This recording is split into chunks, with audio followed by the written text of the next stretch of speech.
Blue Jays have played terrific at home this season. 52 wins for the Blue Jays right here at Rogers Center. And Pat, the significance of home field advantage, very important for the Blue Jays as they play out this final week of the season. That's why it's so important just to keep on winning. Everybody knows that they were celebrating yesterday getting into the playoffs, but they need to just keep winning baseball games. They have tied the Houston Astros with the best record in the American League for the home field, or for the best home record.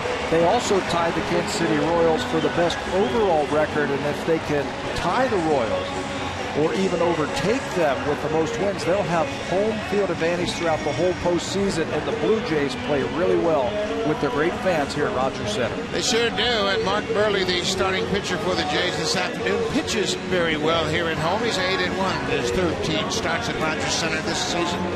This will be the 13th straight sellout crowd at Rogers Center in the final home game, as we mentioned. Let's take a look at the lineup for the Tampa Bay Rays and the manager, Kevin Cash.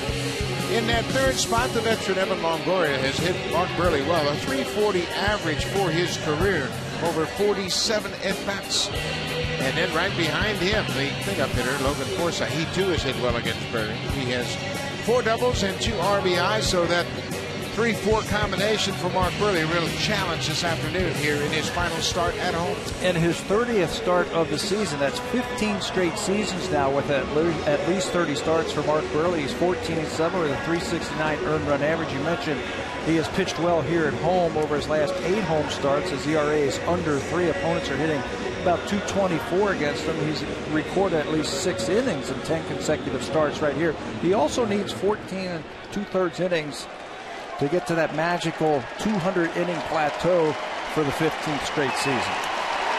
So Mark Buehrle gathering his thoughts, and this could be his final home start of his great career. Buehrle is set. Brandon Guyer in. Here's the first pitch of the game. It's cut on and driven into center. Kevin Pillar will not come up with it. Guyer is headed around second. He'll go to third as the relay comes in, and Brandon Guyer with a leadoff triple on the first pitch of the game this afternoon. Kevin Pillar was talking about whenever the ball goes up, I feel like I can catch it. If it stays in the ballpark, I feel like I can catch it, and he almost comes up with this one. A little sinker down and away, and Pillar makes a great jump on it, but he just runs out of time to go get it. We have seen him make catches like this. You could see he needed one more step, and he would have come up with another circus catch, but it's a leadoff triple. Maki Matuk is the center fielder this afternoon. That pitch is inside. Kevin Cash has loaded the lineup with right-handed bats. Ball on the strike.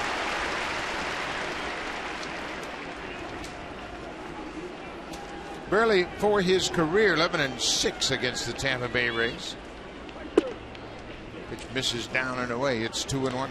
Last time he faced Tampa Bay, he suffered his first loss in 8 games. You mentioned the double digits. There it is right there. One of 9 teams to post double digits wins against. Buehrle working this afternoon with Deanna Navarro, and they really clicked last year, and Navarro seems to get the best out of Mark Buehrle. Coming inside. Popped up down the right side. That's going to reach the seats out of play. Well, that's an important pitch right there for him. If he can get in, you mentioned all the right-handers that Kevin Cash has stacked in this lineup against Mark Buehrle. That little cutter on the inside part of the plate is very important. Change up, pulled foul.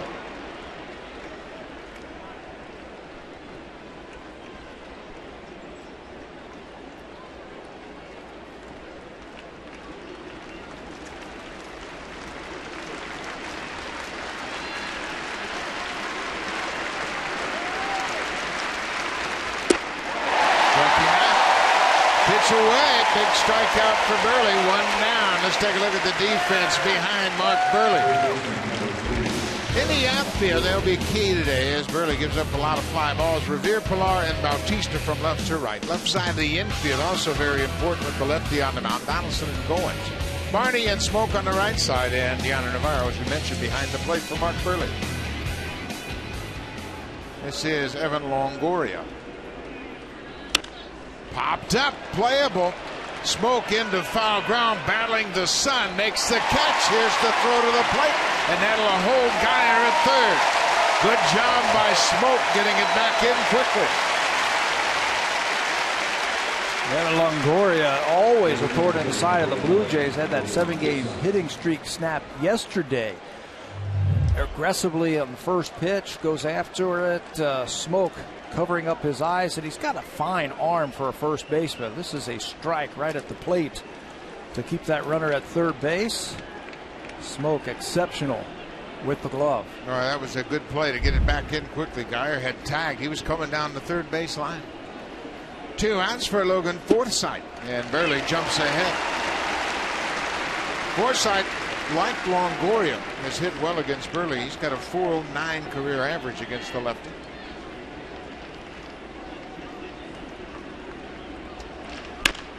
There's a base hit to right there, and Geyer's going to come in. And you could hear Burley as he let that ball go. Knew it got too much of the plate, and Forsythe drives in the first run of the ball game. Yeah, he'll take that ball away, take it right back through the middle. Burley upset with himself, missed his spot against Forsythe. So Tampa Bay has taken a 1-0 lead. Blue Jays scored 5 runs for David Price in the bottom of the first yesterday, and they were able to hold on and win it 10-8. This is Asdrubal Cabrera, the shortstop, a switch hitter. You know, that's one thing that has really separated Mark Burley after all these years is his fastball command. He missed it with that last pitch right there. He missed it with the pitch that he gave up the base hit with. Hitting his spots, I think, is paramount for him to have success. And Burley's been dealing with shoulder problems, and that pain is going to rob you of your command. There's no question about that. Yeah, you just can't get on top of the ball as frequently as you would like. You have to be able to stay on top of it to command it and control it. He got that ball where he wanted it, right inside to Cabrera, and he fouls it off. Mark Burley looking for his 15th win of the season. He hasn't won 15 games since 2008 with the White Sox.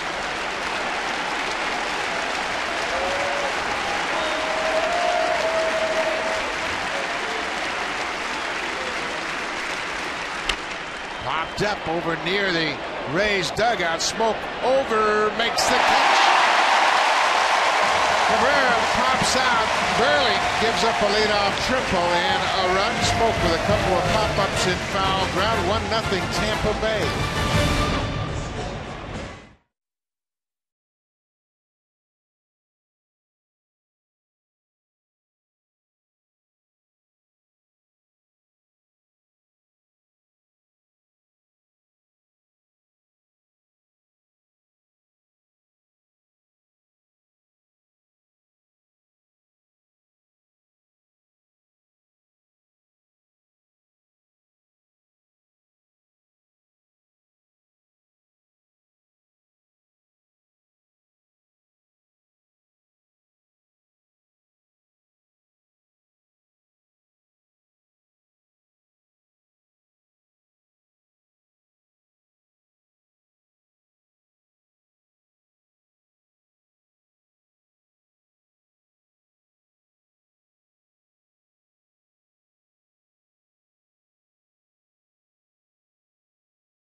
Barely gave up the triple, and then with 2 outs gave up the RBI single. Let's take a look at the Blue Jays lineup as they are down 1-0. Ben Revere, Josh Donaldson, and Jose Bautista this season against the Rays played just 12 games. Remember, he had his shoulder back in April. He has 7 home runs and 11 ribbies against the Rays in those 12 games. And today's catcher, Deanna Navarro, against the starter, Matt Andres. He is 3 for 3 with a home run against Andres. He's anxious to get this start today. This afternoon starter for the Tampa Bay Rays, Matt Andres, has been up and down 5 different times this year. This is his 5th stint with the Major League Club. He's been up here since August the 19th. This is his first start with the Rays since July the 7th. There are his numbers overall this season. For the Blue Jays, they last faced him on June 22nd. That was at home, allowing 4 earned runs in 5 innings, 5 hits. 3 of them were home runs. This is his 3rd career start against the Blue Jays. And Revere takes a strike. It's 1-1 to the Jays leadoff man, Revere. Had another 3-hit game yesterday. He had a hit in each of the first 3 innings, which was kind of unusual. Bounds this one sharply to Tim Beckham at second. Let's take a look at the rest of the defense for Tampa Bay. Brandon Guyer is in left. Mikey Matsuk is in center. Steven Souza Jr. is in right. The Gold Glovers at third. That's Evan Longoria. Cabrera and Beckham up the middle. Richie Schaefer makes his 7th start at first base. And Luke Maile is behind the plate. The young catcher making his 6th start. One of the best in the business right there. Evan Longoria played 145 games in 2013, 154 last year. This is his 142nd game at third base for Tampa Bay. Most home runs by a third baseman since 2008. That guy right there. He's hit 190. He's also had the most RBIs since 2008 as a third baseman.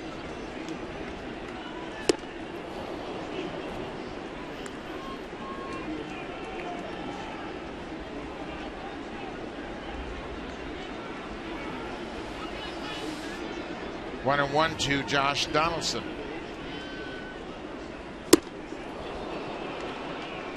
Hard breaking ball down and away.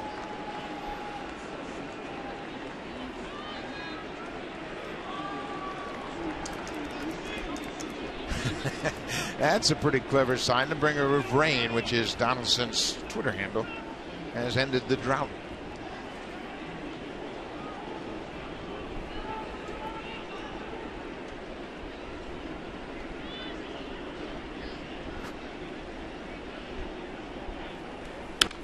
Lights out, went off.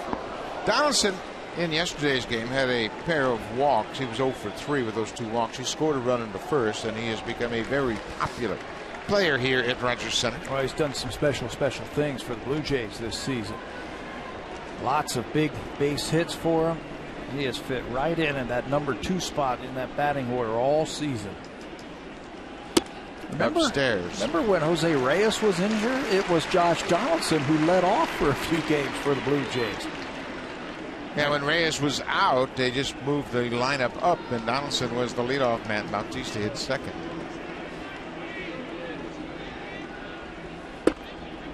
Just off the plate, he works a count to 4.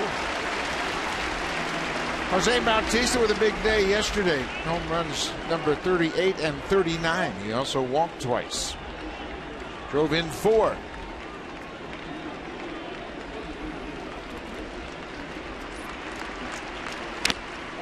Ooh. Big pitch, fastball right there. Josh Donaldson, looking up some of the stats, he had never had a 30 home run season, and he never had a 100 RBI season until he came to the Blue Jays. But you put him in front of these other sluggers, and he has gone off this year. Those kids even brought their rain slickers. Donaldson trying to lead the league in RBIs. He has 221 in his first season with the Blue Jays. Has 121, of course. This is popped back over the screen and out of play.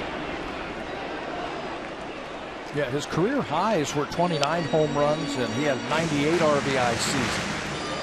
I remember seeing him in spring training and saying, this guy's going to have a monster season hitting at Rogers Center. This is such a great hitter's ballpark. Especially coming from Oakland, where he hit there. That's a tough place to hit.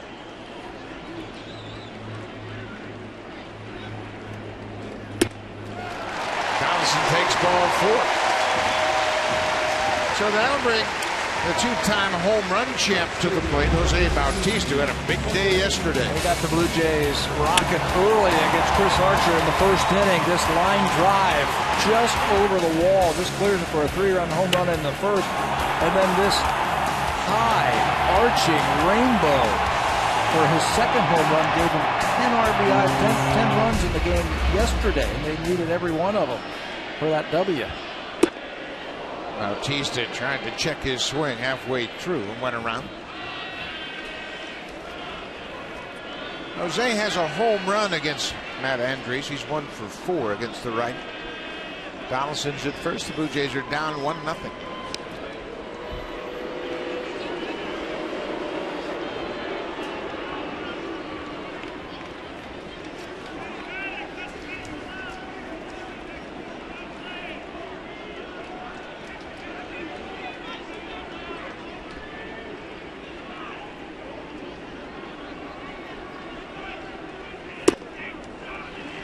Bautista has hit 18 home runs since August 1st. No dog days for Jose. He has turned it on in the last 2 months of the season, and everybody's anxious to see number 40. Sitting on 39.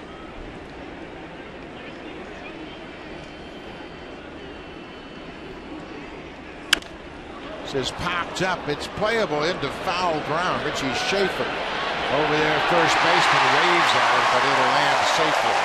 Schaefer playing first base for just the 7th time. Was dealing with the high pop-up, the sun, ball going away from him, and he didn't get leather on it. It didn't look like he was very familiar with his surroundings either. He kept looking for that wall and where the fans are. You see he keeps glancing, he keeps looking, keeps looking. By the time he looks back up for the baseball, he never had a chance at that. Never gave himself a chance on that pop-up, and Jose will certainly try to take advantage of that.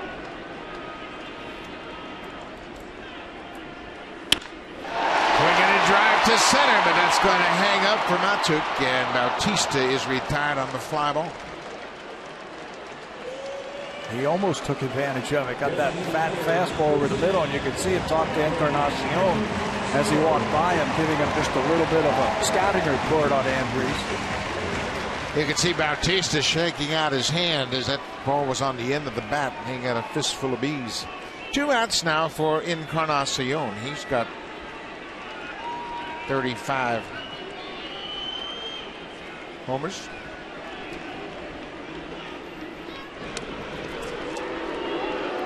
Those home runs yesterday by Bautista gave Donaldson, Bautista, and Encarnacion 114 home runs this year.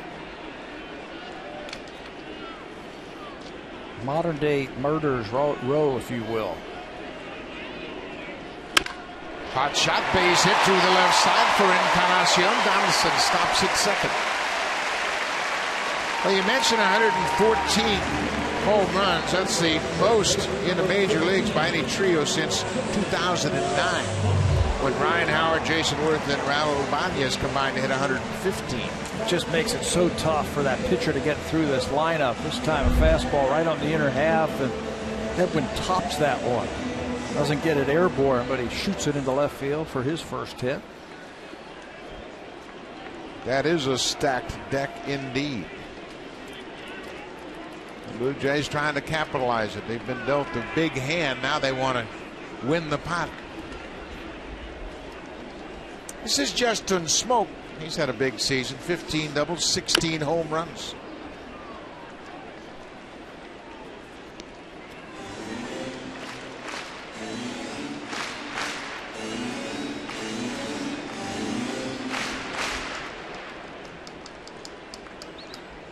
Blue Jays trying to erase an early 1-0 deficit. Donaldson walked, and Encarnacion singled with 2 outs. Now it's up to Justin Smoak. Outside.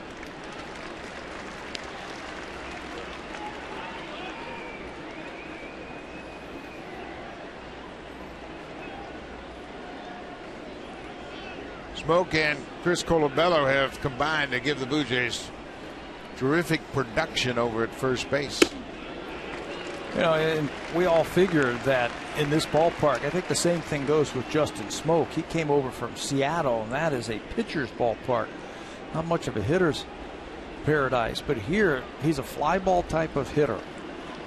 And you just knew that that would match up well with the way he swings. And right now, he is looking like he's very dangerous. Keeping that front shoulder in. His swing looks a little shorter. Bounces this one foul. Well, Smoak has hit those 16 home runs in just 280 at-bats. When he had his career-high 20 home run season in 2013, he had 454 at-bats. He is hitting home runs at the best rate of his career. His swing has been a lot better also, I think, on this homestand. I know he had the 4 strikeout game, but he's been hitting a few more line drives on this long homestand. There's a line drive that's going to get down and go up against the wall. Donaldson's in to score, and it bounces over the wall for a ground rule double. And just like that, Smoak has tied it up. RBI number 54 for the big first baseman. You know, when you see a hitter keep that front shoulder tucked just a little bit longer and just get that bat in the launching position, you know that he's seeing the ball and he's going to hit line drives all over the ballpark. You can see that with Smoak. Watch him stay on this curveball. Head down. He stays on top of it and hits the ball the other way with a nice short stroke. It's going to be a ground rule double. I just don't think Edwin was going to score. You can see the left fielder, Brandon Guyer, was right there. If it stayed in play, I don't think Edwin was going to score anyway. So with runners at second and third, Yonder Navarro steps in. Navarro is 3 for 3 against Andres. Matt Andres, the right-hander, has given up a home run to Navarro.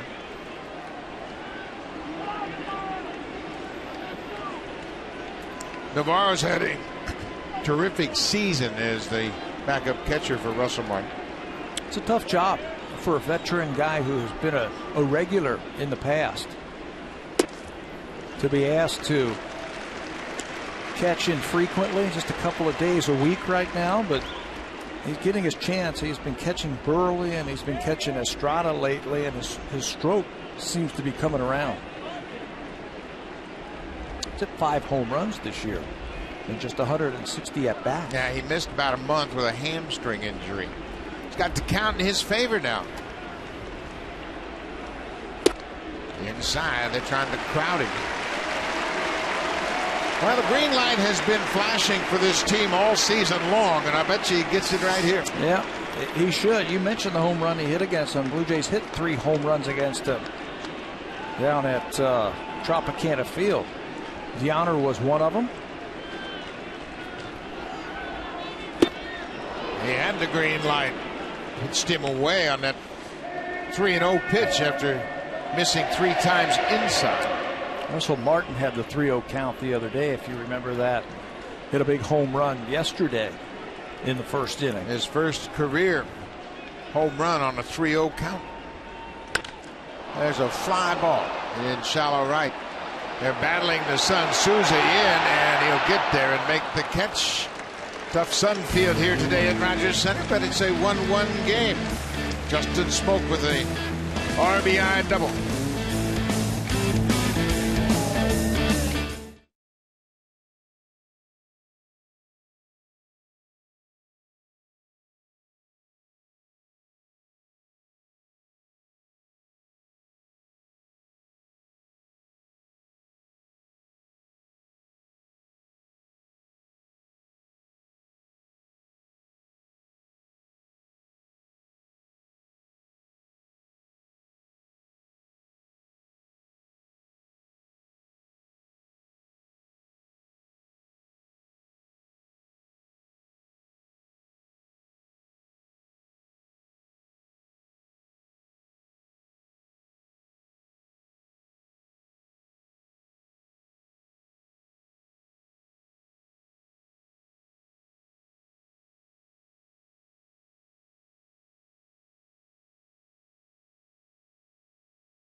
third season with the Blue Jays, and he has been a model of consistency throughout his career. Yeah, since he came to the Blue Jays, 200 innings in 13, 200 innings in 14. He's now at 186 in 1/3 inning. He's trying to do it for the 15th consecutive season. He would become the 15th big league pitcher to record at least 200 innings and at least 15 major league seasons. So he's got one under his belt. He probably has this start, another one, and then possibly pitching out of the bullpen. So he's got a chance to do it. He sure does. And Burley has led the American League twice in innings pitched, in 2004 and the World Series season in 2005 with the Chicago White Sox. Steven Souza Jr., the right fielder.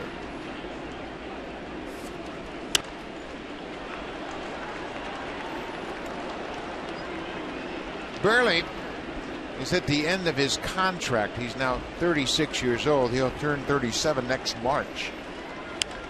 That's popped up and playable. Justin Smoak uses that glove to shield his eyes and makes the catch. He's been a busy man early.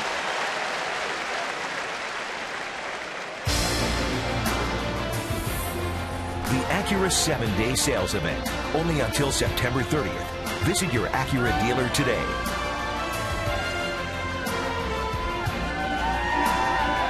The final home game of the 2015 regular season, and of course, there's going to be postseason baseball for the first time since '93.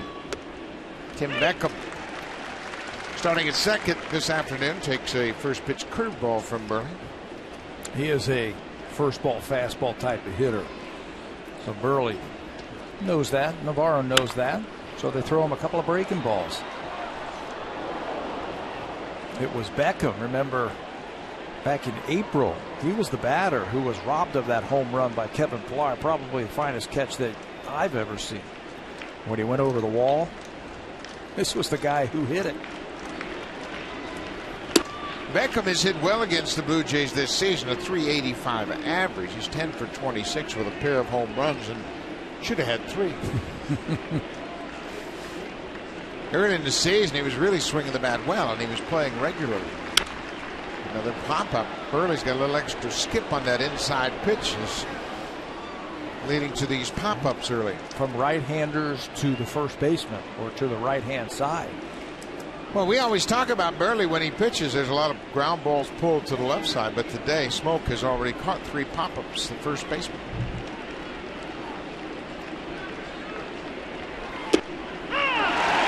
Nobody does that as well as Mark Burley. Beckham's shaking his head, but Burley has done that to the Rays for several years now. You know, that inside corner. We've talked about the synergy that Deoner Navarro and Mark Burley have had over the last couple of seasons. This is one of the reasons right here. He has incorporated that fastball right on the inside part of the plate to the right-handers. They lift their arms up thinking that that ball's inside, and it's right on the inside part of the plate.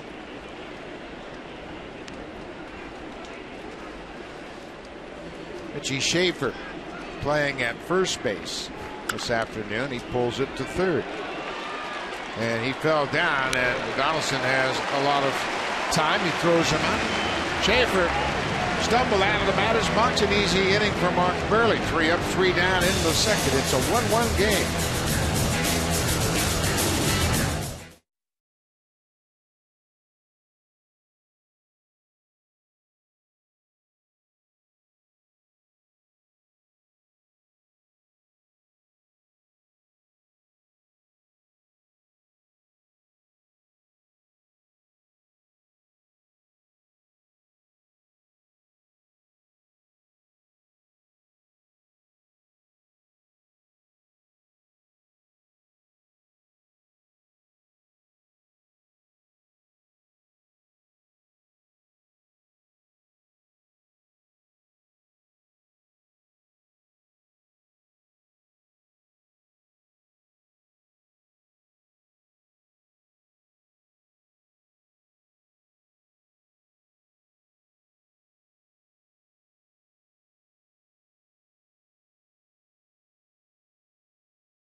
Season 4 times. The Blue Jays are going for the first time in a long time, and our Hazel May caught up with Longoria about postseason baseball.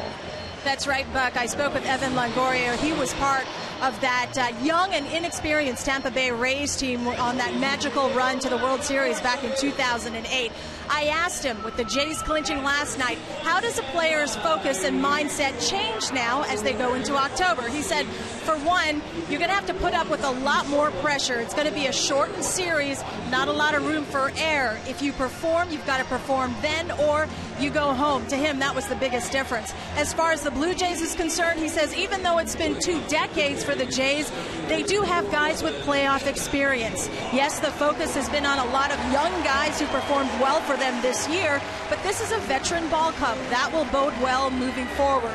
Finally, as someone who's been through some lean years in St. Pete as far as attendance goes, Longoria said it was pretty cool to see the Rogers Center packed this weekend. That kind of support, that kind of home field advantage does wonders for players playing in October.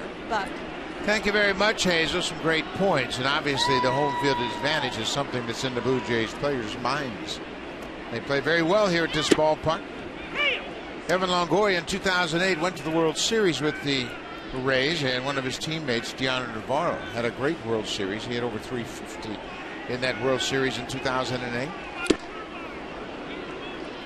Kevin Pillar behind quickly 0-2. And Pillar, he's had a great homestand. Done a terrific job on this homestand. Kevin Pillar is 12 for 29 on the homestand, a .414 average. I was talking to him today. He was saying how it was a lot of fun in yesterday's ball game, and then a little bit of a celebration afterwards. And he said, "I got to go home. I'm tired." It was a long day. He plays a very demanding position in center field. A lot of running around. He was on base a lot yesterday. There were a lot of hits that he was running down. You know, the Blue Jays, they had planned a very low-key toast to acknowledge the fact they were going to the postseason, and it broke out into a full-blown celebration. Some people are questioning whether or not that was the right thing to do. You know what? It's their team. They get to celebrate however they want to. This is pop back. I mean, there are a lot of guys that haven't been through it before, and I think they just felt like it was a natural thing to do. And, you know, it started with a toast and led to more celebrating. And they know that they've got work to do yet.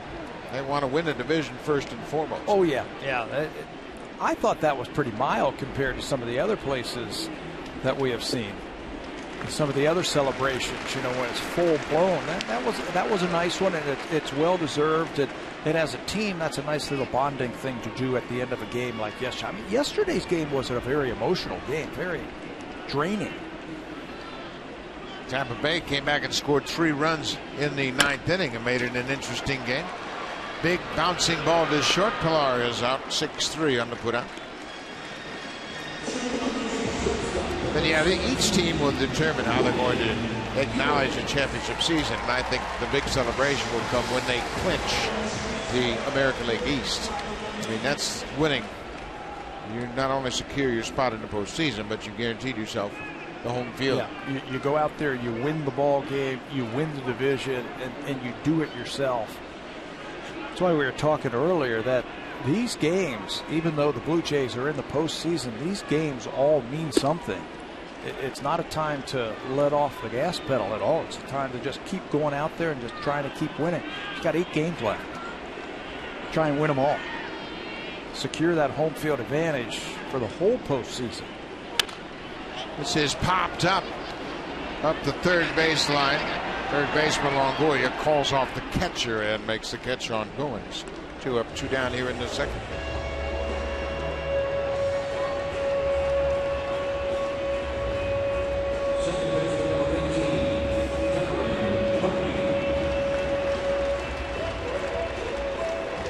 Darwin Barney making his 3rd start at second base.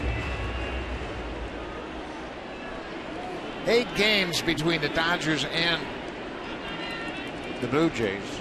As Blue Jays 2 for 6.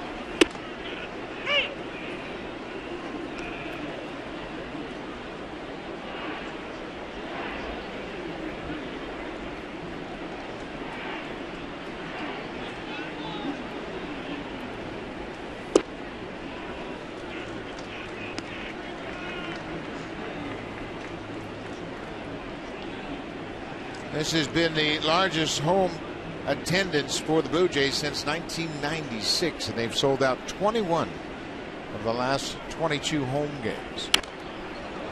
The fans have come out, and you know what? It's an exciting ball club, obviously, not only because they win games, but they hit home runs. Their pitchers have been terrific in the second half of the season.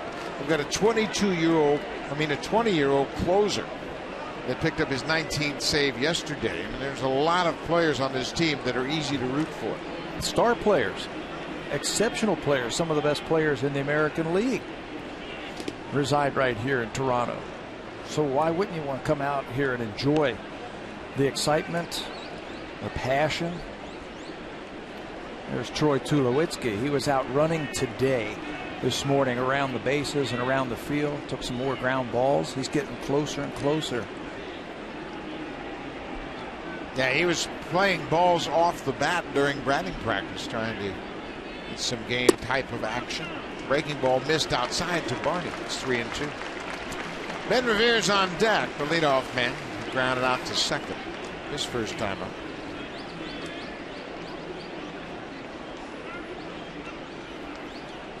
Marcus Stroman, what an addition he has been in September. He's won all 3 of his starts. That might be the key to the Blue Jays season. The comeback of Marcus Stroman, getting a fresh arm and a good pitcher for the last month of the season. Like picking up a player on a trade. And Stroman comes back, and his infectious enthusiasm has an impact on the whole team. 3-2. Barney hanging tough. Stroman is 3-0 with a 189 earned run average in his 3 starts. The opponents have hit 221. And he's a front of the rotation pitcher. Yes. The kind of pitcher that wins in the postseason. He's like a magnet too. Guys like to go to him, and he's bubbly, he's enthusiastic. The players really, gather that energy from him. It's a high fly ball into shallow center. Rocky Matuk is there, and the inning is over. Andres retires the side in order. Mark Burley at a 1-1 tie.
The clubhouse wasn't planned. In fact, yesterday afternoon before the game, John Gibbons says he met with 5 of his veterans and said, "What's the plan? I don't mind what you guys do, just curious to know what's happening." And they all said, "We have nothing planned in particular." Unfortunately, Edwin Encarnacion was not one of those 5 guys. John Gibbons had to go into his office, and when it began as a simple toast from John Gibbons, let's just say it escalated quickly, and it was all started with Edwin Encarnacion handing out the cigars and getting everybody going. Guys, being in the middle of that was quite interesting. It was a lot of fun. It was very unprepared. And all I can say is, if you can imagine what happened yesterday, that is nothing compared to what's going to happen if they clinch this in Baltimore this week. Yeah, I think that's when everybody is really going to turn loose and really get into it. And, there's some of the veterans who are just kind of reserved and calm, and they appreciate the celebration. A lot of guys haven't been through this before, so you got to allow them to celebrate however they feel. And I think that was how it all ended up. R.A. Dickey certainly hasn't had the experience of winning, and he is probably going to really celebrate and enjoy it once they clinch the AL East. Tell you what, it never gets old, does it? No, never gets never old. gets old. Blue Jays have a 4-game lead over the Yankees in the AL East. It's a high pop-up. Johnson is there. Josh makes the catch, one out. Let's check in with Jamie Campbell.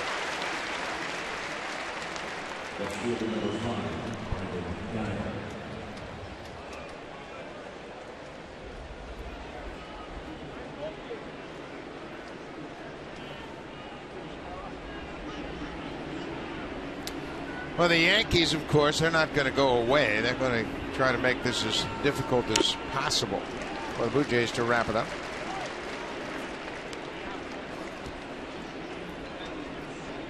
Yankees will welcome in the Boston Red Sox for a 4-game series tomorrow night. That's right. And then they go to Baltimore to finish off the season when the Blue Jays are down in Tampa.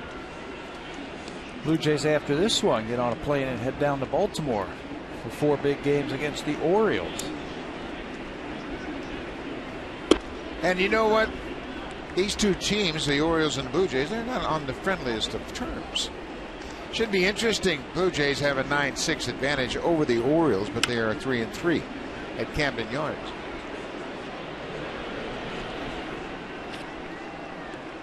A lot of great baseball ahead.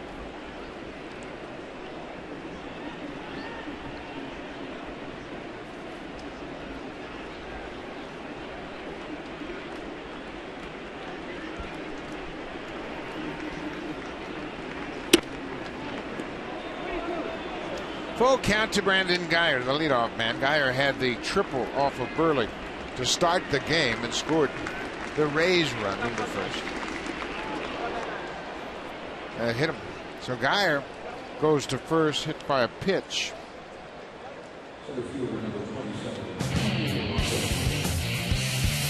Make your renovation a cut above during the DIY Expert Sale. Only at Home Building Center and Home Hardware Building Center.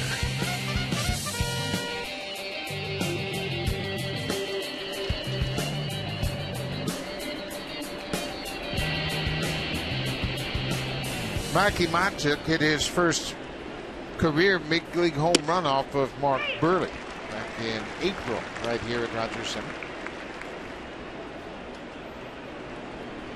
He has 5 home runs for the season. He's playing in place of Kevin Kiermaier, the regular center fielder. And they took out 4 of their regular left-handed batters out of the lineup against Burley this afternoon.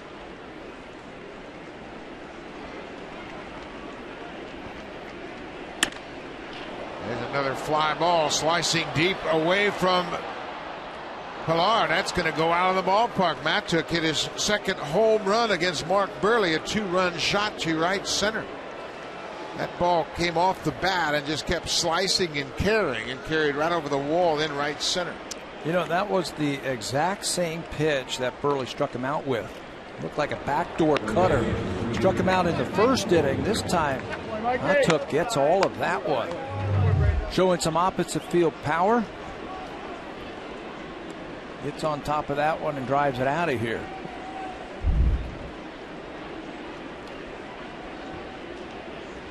Interesting that all 6 of Mattook's home runs have come on the road away from Tropicana Field. Pilar just runs out of room. That ball is over the scoreboard in right center.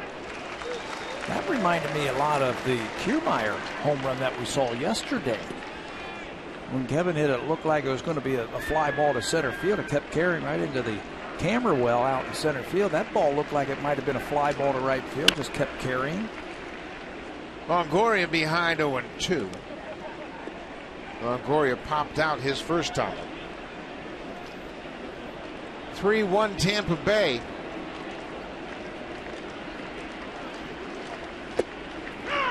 Longoria called out on the fastball away.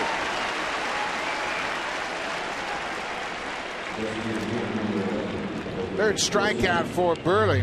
Much better pitch location this time. Down.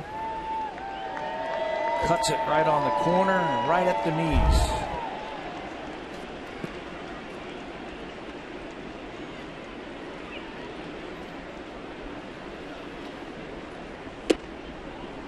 And he comes inside the Forsythe to get ahead. Forsythe drove in the first run for Tampa Bay with a single to right. Came with 2 outs in the first.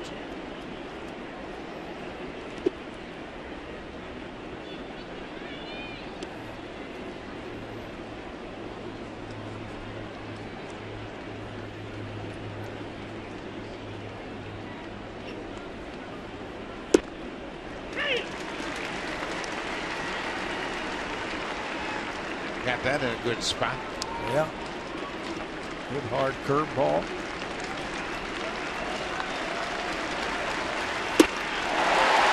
Burley bounces back after the home run to strike out Longoria and Forsythe, but Tampa Bay on the 2-run home run by Matsu takes a 3-1 lead.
Home, and in between innings they want to acknowledge the great support they have gotten from their fans, so they came out of the dugout and tipped their caps to a great crowd here at Rogers Center. It's a nice gesture, and the fans much appreciative.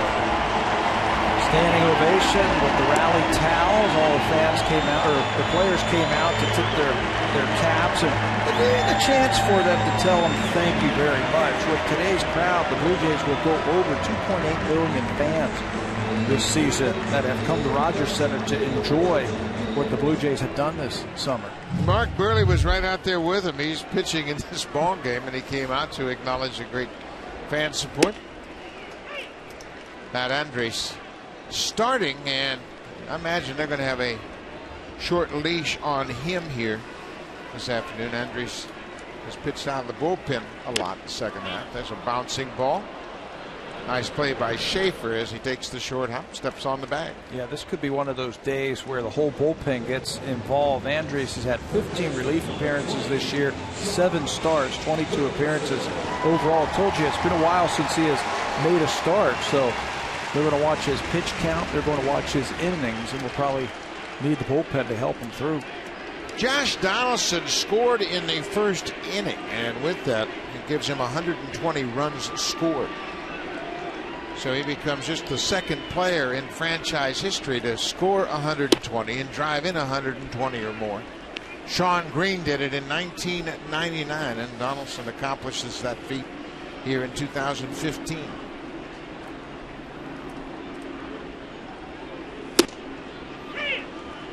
He's also hit 37 home runs as a third baseman. 37 of his 40 came while playing third. Tony Batista has the franchise record with 41 in the 2000 season. Josh is a 40-40 guy. 40 home runs, 40 doubles this season. I mean, the list goes on and on for everybody up and down this lineup for the Blue Jays. Been a historic offensive season for sure. Donaldson strikes out on the high fastball. Well, the lineup is deep and it's potent. The third spot in the Blue Jays order is Jose Bautista, and he is the home run leader in the American League since 2010, and it's a pretty impressive top 5. There are some mashers in this lineup that we have right here. Miguel Cabrera, Encarnacion, Cruz, and Ortiz round out the top 5, but it's Jose Bautista with his home runs. He had that multi-home run game yesterday, the 28th of his career. He needs one more for 40. You know what? These players, they're aware of their numbers, and he's not going to change and sell out wholeheartedly for 40 home runs, but you can bet it's on his mind. Those are plateaus that everybody wants to reach. Of course, Bautista passed the 50 home run plateau in 2010. Pitch was away from him. He had a big cut. Nice 2-1 now. Nice little cutter right there from Andres. A little late break. And it was elevated.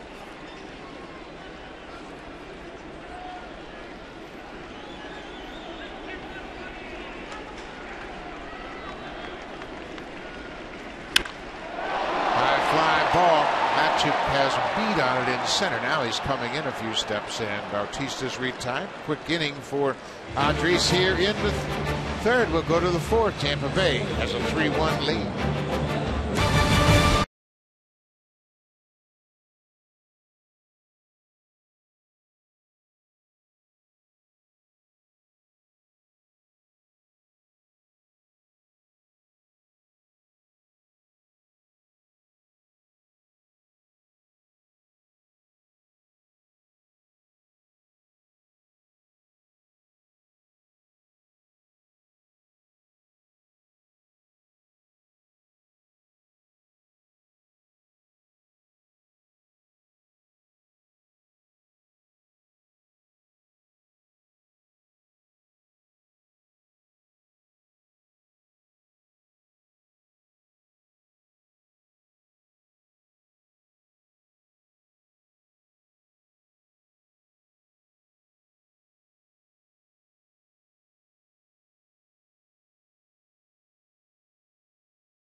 Acura 7-day sales event, only until September 30th. Visit your Acura dealer today.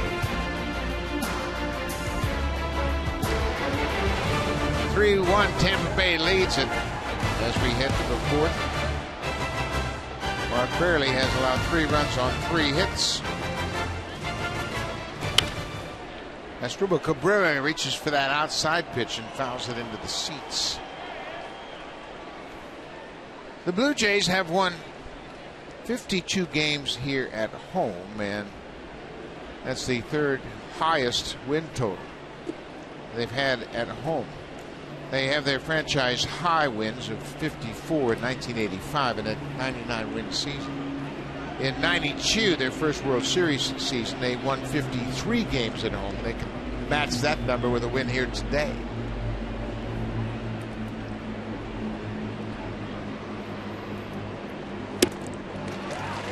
And it's interesting where they came from. I mean, this team was right around 500, what, 2 months ago? They sure were. You look at the way they came on, and it's remarkable how they had such a great second half. Well, it all starts with pitching, I think. And if you look at what the Jays pitchers have done at home as opposed to on the road, one of the reasons they have that great winning record at home, 52-28, the earned run average, 321. Batters are only hitting 228 against them here at Rogers Center. And wasn't this supposed to be a hitter's ballpark? Well, I think when the pitchers sit and watch their hitters hit in this ballpark, it makes them very aware you got to make good pitches here. But they have responded very favorably. Here's the 2-2 to Cabrera, and it's a high fly ball to left. Ben Revere is there, and Revere makes the catch. Cabrera is the first out here in the fourth. You mentioned the record. They were 50-50 on July 26th. 50-50. They were dead even 500 after 100 games. Then they've gone 40-15. In the most important part of the season, you want to finish strong, don't you? Yeah, you want to gather some momentum. It was right around that homestand, around the trade deadline. I remember Kansas City was in town.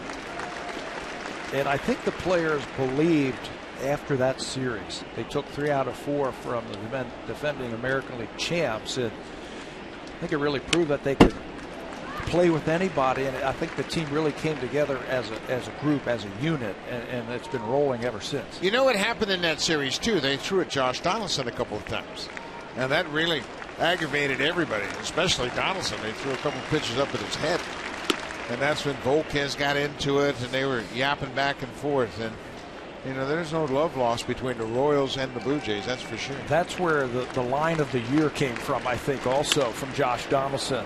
That ball is hit into center field. If you remember that, Volquez says, I don't want him being thrown out of the ball game. He's good hitting. And I think that just galvanized everybody on the team. Yeah, and Donaldson had another great quote down in Houston when the Blue Jays lost a couple of games down there, and they were swept in a 4-game series, and that's when he made the great statement. This isn't the tri-league, boys. This is the get-it-done league. And he has done an awful lot to back up all of his talk. And, you know, Blue Jays, you're right, they were galvanized by those 2 key situations. Isn't that the truth? It's nice. Nobody gives you any credit for finishing second, right? For trying hard. It's all about winning. It's all about getting the job done.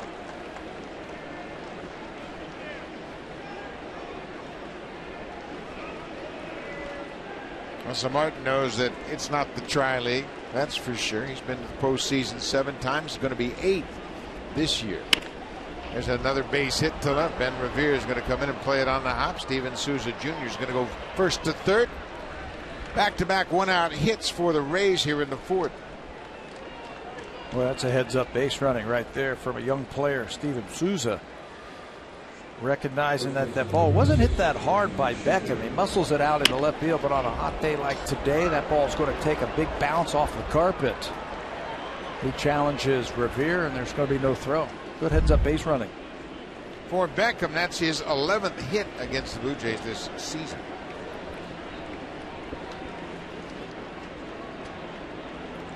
Richie Schaefer hit a ground ball to third his first time up. This ball is a high fly ball to left. Revere's got room. He's in front of the warning truck. Souza tagging at third. Here's the throw going to second, and Beckham slides in safely ahead of the tag of Barton. Souza comes in with the 4th Rays run. Schaefer picks up the RBI on the sac fly. And there is the importance of picking up that extra 90 feet from second, third on that base hit in the left field. Souza gets to third base, and that gives Schaefer a chance to drive him in with a sacrifice fly. And some more heads-up base running by Beckham, the back runner. Souza at third base, he's going to score easily, but Beckham, he's going to test the arm of Revere. And he gets in there ahead of the throw, so he is now in scoring position. This is the catcher, Luke Maile.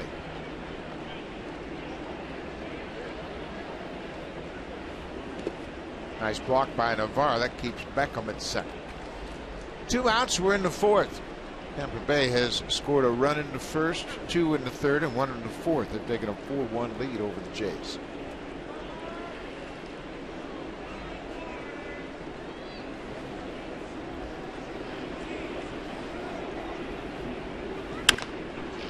Donaldson wide of third, slides, gets up and throws to first in time. The inning is over. The Tampa Bay scores a run on 2 hits and they strand a runner. They've taken a 4-1 lead as we head to the bottom of the 4th.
Are finally home from their 22 days of Blue Jays road trip. Over the past 2 weeks, they've traveled across Canada, meeting and connecting with Blue Jays fans from coast to coast. And today we have a group of lucky contest winners to join us at the ball game. You can relive all the moments at Rogers 22 days. What a great time that must have been for both of those crews. Sure was. I got to meet some of those people today as they made their way here to Rogers Center. It was a great trip across the country from both coasts, and we're glad they finally made it.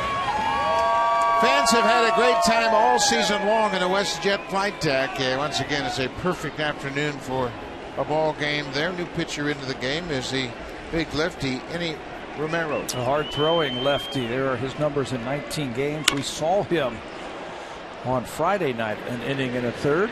It's a high pop-up. The infielders converge, and the shortstop, Cabrera, makes the catch. Encarnacion's retired on one pitch. Well, it's just like we predicted. It looks like with Tampa Bay, it's going to be a bullpen day for him. Romero came into the ball game and worked an inning and a third on Friday night. Matt Andres is out after 3 good innings. He gave up a run in the first, but nothing more. Justin Smoak drove in that run with an opposite field double down the left field line.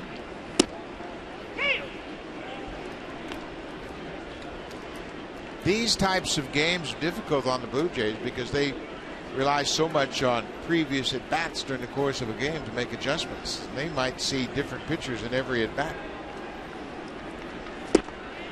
Well, they got plenty of arms down in that bullpen, so Kevin Cash can just use whoever he wants to get through 9 innings this afternoon. You're right. It's going to be a matchup type of day.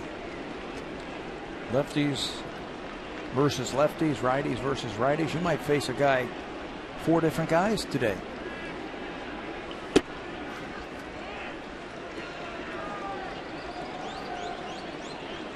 One and 2 to Smoak. Kevin Cash in his first season as the Rays manager, youngest manager in the majors, and overall I'm sure he's pleased with the season they have had. They played particularly well on the road. There's strike 3 called. Smoak knew it.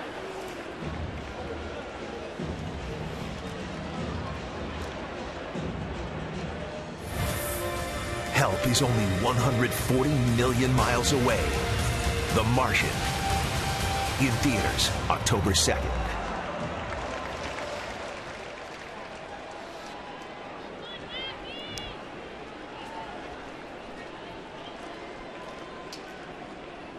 Connor Navarro, the switch-hitting catcher, bats right-handed against Denny Romero.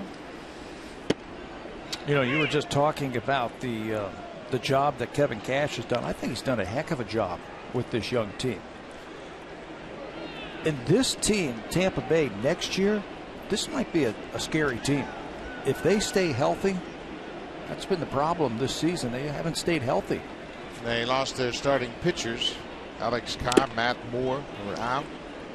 They just haven't had the ability to pitch the way they have in the past. Drew Smiley has missed a lot of time with injuries. If you get Smiley, Moore, Cobb, Odorizzi, and Archer back, that's 5 pretty good starters. You got a chance to win every night. Navarro bounces it to Beckham, the second baseman, and Denny Romero has a 1-2-3 inning on just 8 pitches. We'll go to the 5th. Tampa Bay has a 4-1 lead. Now time for Blue Jays Central updaters. Jamie Campbell and Greg Song.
The Acura 7-day sales event, only until September 30th. Visit your Acura dealer today.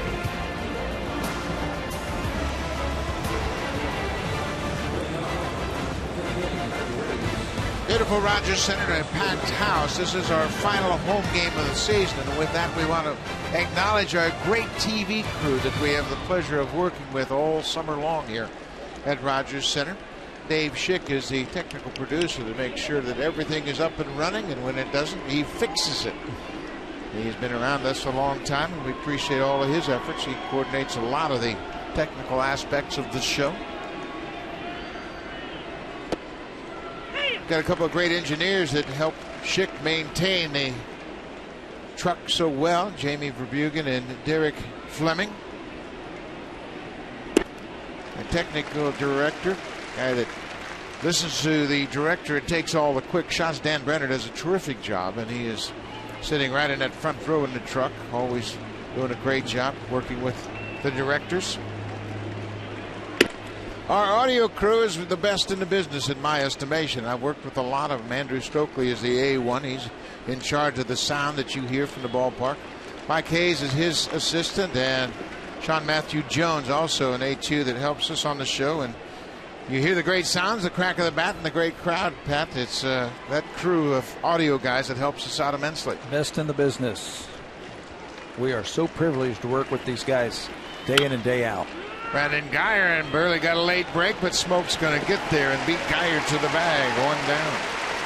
Of course, it is television, and in a situation like today, open air, beautiful day, our TV cameramen and women, they're the ones that make the great pictures, and we've got a bunch of them. Terry McAlpin, who works with us up in the booth and does the high home camera, does a terrific job of giving these great shots. They got Teddy Parada over at high first, and Teddy's been with us a long time, and they all do a great job. Everybody has their assignments, and they make the show first class. Todd Monroe is out in center field, and he's got one of the 2 center field cameras along with Tim Cochran, who is out there. Martin Murphy and I go way back. We've been working together for a long time. He's the low third cameraman, and he does a terrific job. And they're great operators. They're also great baseball fans, and they enjoy coming here, and they get as much pleasure out of a winning season as the fans and the players do. Ryan Cooney, he's got maybe the best seat in the house. He sits right next to the manager, and he's giving him strategy all the time, when to hit and run, when to steal the base, and all that great stuff. He's got that camera that gives you the great shots down the third base foul line. And Stephanie Dunthorne, she is the high third camera. She follows the base runners around and does a great job. And Stephanie's been in the business a long time, and she makes the best cinnamon rolls in the world. And thank you for that, Stephanie. Yeah, Stephanie, I got to tell you, Pat had 2 of them this morning. Yeah, don't tell anybody. Willie Lipko is also a camera operator that helps us out an awful lot. Evan Longoria, 0-1, 1 out. Paul Eng does the robo camera that's high on the screen behind home plate, and he'll track the runners and give you great shots of plays at the plate. But that great camera crew does a terrific job, and they provide all the beautiful pictures you see from day to day. There's that RoboCam Paul Eng does such a great job with. And it's not just a matter of flipping the switch when we do these games. There's so many people that are responsible for all the hard work and all the great shows, and Pat and I are the ones that get the easy part of it. We just talk about it. Longoria bounces it to Donaldson. Quickly second for 1, back to first, not nearly in time. It's Longoria. Downs into the fielder's choice. Ball just wasn't hit that hard or hard enough to turn. That would have been a tough one around the diamond. Blue Jays have turned 140 double plays this season. Good feed from Donaldson to Barney, but it just wasn't hit hard enough as Longoria legs it out. One more time. I was talking to Ryan, our operator down by the bench last night, and I asked him, I said, hey, Ryan, you hear any good stories down there from the opposition? Oh, yeah. Some that he can tell and some that he couldn't tell on the air. Yeah, that's the beautiful part of it. But all these great technical people come out, and they're here several hours before the start of the game, getting everything set, checking on their particular areas.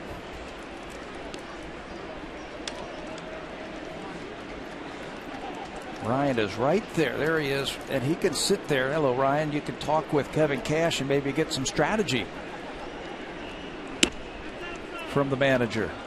So, Ryan, we want to see the manager, okay? Can you turn around and shoot us the manager? Where is he? He's hiding in the back, eh? There's Kevin Cash. Kevin, you're on TV. 3-0. There's a strike to Logan Forsythe.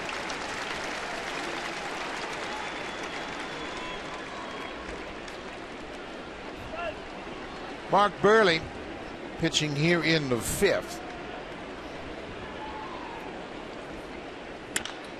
There's a fly ball to center field.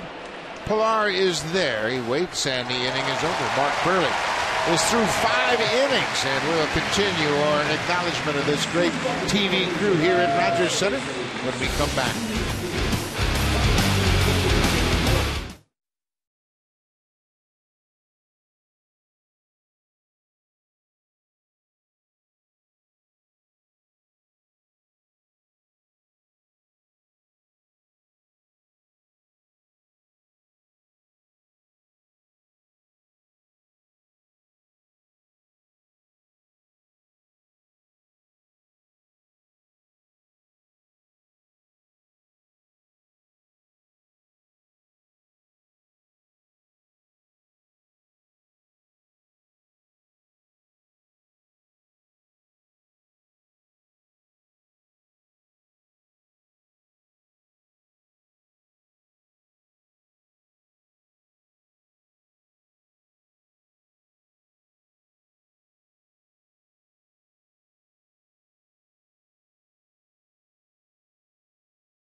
And today, we salute Sergeant Steve Pugh. Sergeant Pugh has been awarded the Canadian Forces Decoration for his excellent record of conduct and the General Campaign Star Medal, Southwest Asia, for his deployment to Afghanistan in 2008. Sergeant Steve Pugh, today's Sunday salute, and as you notice, that is Marcus Stroman greeting with him. It's normally Mark Buehrle, with Buehrle on the mound, the man who he refers to as his young son. Marcus Stroman takes over the duties today. How fitting. It is fitting. He's passed the baton while Buehrle is busy pitching. Kevin Pillar butts it right back to the mound, and Romero almost threw it away, but Richie Schaefer comes down on the bag ahead of Pillar. Good idea by Kevin Pillar. He noticed that Beckham, the second baseman, was way up the middle. Look at him. If he can get it by the pitcher with his speed, he's going to be able to beat it out for a base hit, but it goes right back to the mound. And Eddie Romero throws one high over there, but they were able to make the play. Boy, that was a good pickup. Beckham was up the middle. There was a big gaping hole between first and second. Ryan Goins popped out to the catcher, his first double.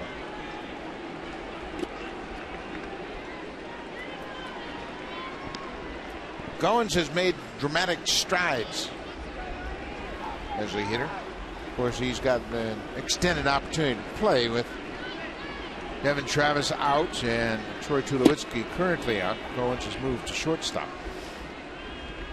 Yeah, it makes it a little bit easier when you get that definitive playing time where you get a chance to play every day. And he knows he's going to play every day with Devin out of the lineup and now Troy Tulowitzki out of the lineup.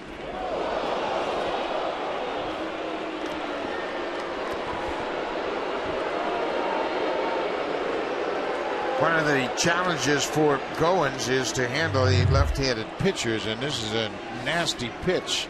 Well, he throws hard. Told you, very hard.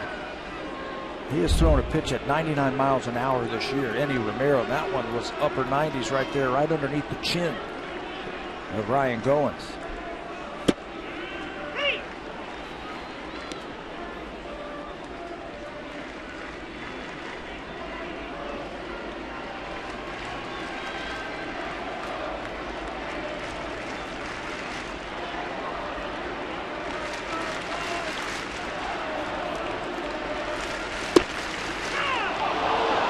Strike three called.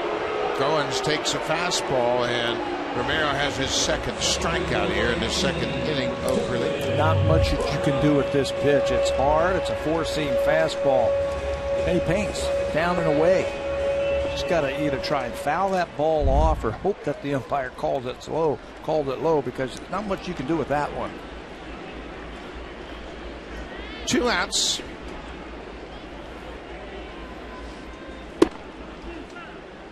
Darwin Barney flied out to center. Blue Jays are liable to see a parade of relievers here as Henry Romero is working on his second inning of relief, and the Rays bullpen is working. There's a drive down the left field line. That'll get up against the wall. Barney is headed for second. Dyer's got a good arm, but Barney in with a head first slide.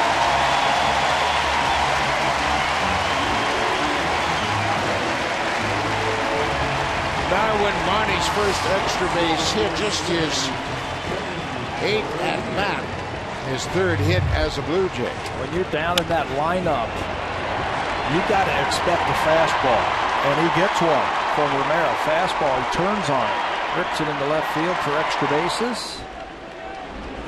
That's a fastball right down the middle, and he's thinking 2 as soon as he hits it. Dyer made it close at second base. Brandon Guyer is a terrific outfielder no matter where he's playing. So back to the top of the order, Ben Revere against the lefty, Eddie Romero.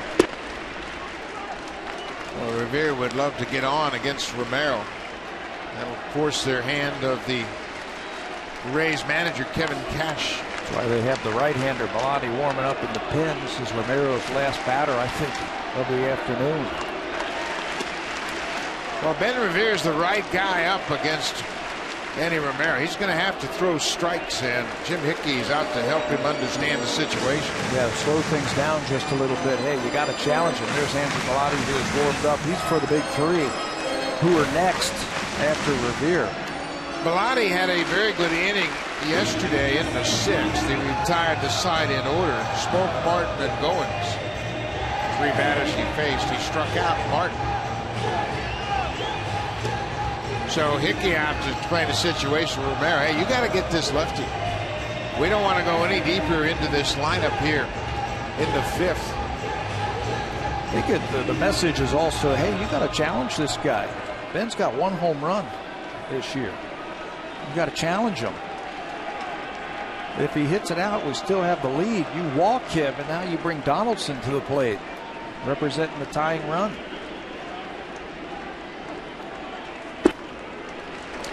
(3-0). Ben Revere for the Blue Jays has hit .315 against lefty pitching. Done a nice job. Of course, you want to get on for that man on deck, Josh Donaldson.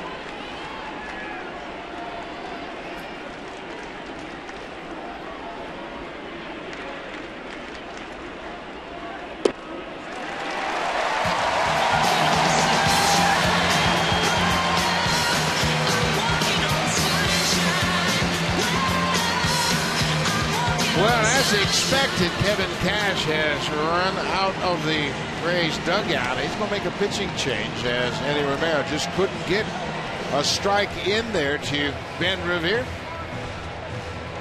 Andrew Bellotti will come on with 2 on and 2 outs to face Josh Donaldson.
The tying run, and he has had a terrific season, but it's really been good here at home.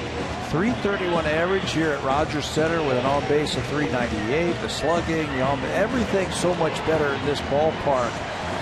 His swinging at the first pitch, it's been the highest of his career, 31%. The ground ball percentage has gone down. I think that's why he's lifting the ball just a little bit more. He's hitting more line drives this season, and in this ballpark, you hit line drives, good things are going to happen.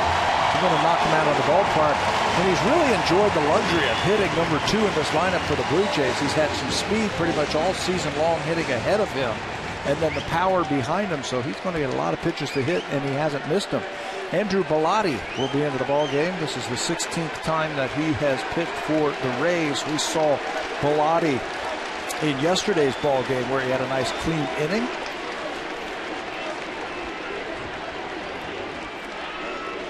Donaldson batting with 2 outs inside.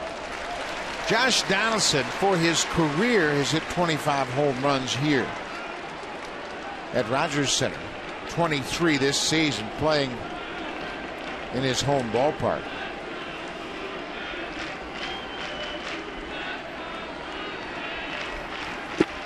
He spent 4 years playing with Oakland and hit 28 home runs at ODOT Coliseum. That tells it all right there. That ballpark is a tough place to pitch and hit in. This place a little bit easier. The ball really carries here. Darwin Marney got it started with a 2-out double. Then Revere walked. Eddie Romero pitched himself right into a jam.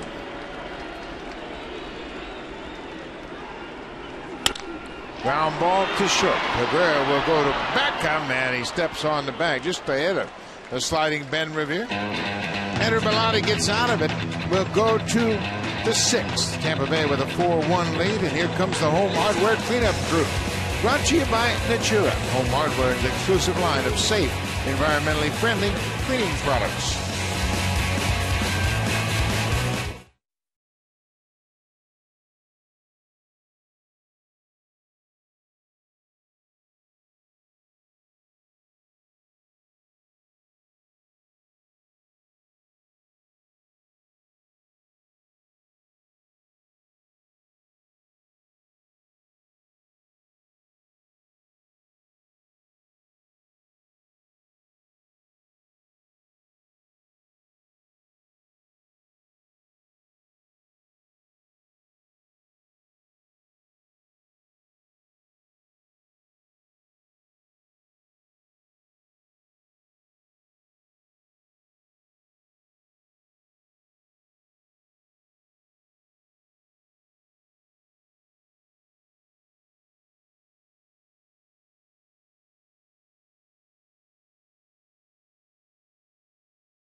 We see the roof open, so a beautiful day to take advantage of those big comfy green chairs in the TD Comfort Zone. And today we welcome guests courtesy of TD, and everyone is jumping on this Blue Jays bandwagon, including former pitcher Roy Halladay, who tweeted this: "Congrats to the Blue Jays and their fans. It gives me goosebumps to imagine October baseball in Toronto. Very proud." And you know, guys, I was talking to Devon White today, and he echoes the same sentiments. Anyone who was part of the Blue Jays, especially part of the Jays that were in the postseason before, and guys that played through those lean years, really appreciate what's happening. It's one of those things where once a Blue Jay, always a Blue Jay in your heart. Well, and I think those people that really have been with the organization a long time, like Devon White and Roy Halladay, appreciate what it means to go to the postseason. It is a challenge, and it's not an easy accomplishment. And I think everybody wants to acknowledge the great season they have had. Yeah, especially the guys who played here and really poured their hearts out on this team through the tough years. So fly ball to center field. That ball is carrying all the way to the warning track, and Pilar, with his back up against the wall, makes the catch. Asdrubal Cabrera flies out. He's 0 for 3. Boy, it looked like that was off the end of the bat, didn't it? They had a distinctive ring to it, though. He may have squared it up better than we thought. Pilar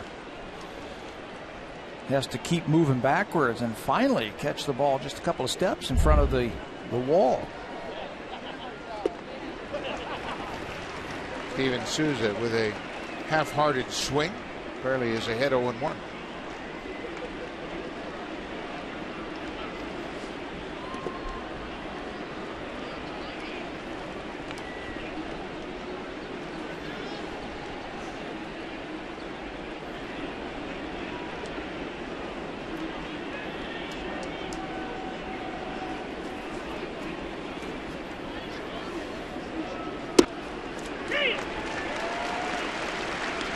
One and two now.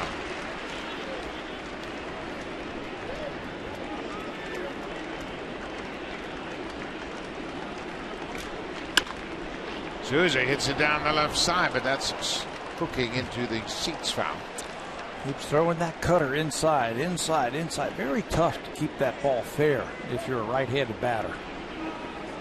That thing just keeps zeroing in, keeps coming in. Got to really stay inside that ball to try and keep it fair.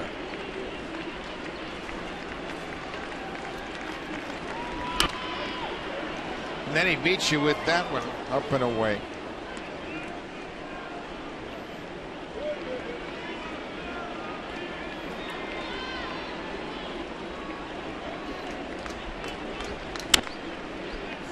Back and forth. Hitters take some funny swings against Mark Burley. In and out, up and down, back and forth, like you were saying. Might have to go up and away now. Tried to check, and they appealed to first. No swing, according to Paul Schreiber down at first base. 2 balls and 2 strikes, 1 out.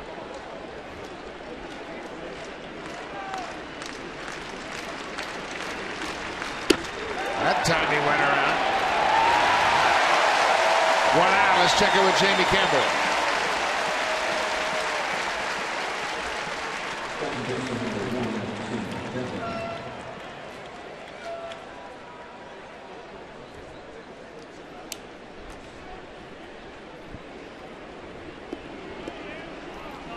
Boy, that wild card race getting interesting. The Angels a half game back of Houston for the second wild card spot. Minnesota game and a half back, and it's going to get interesting. 2 down, the second baseman, Tim Beckham. Beckham has struck out in single.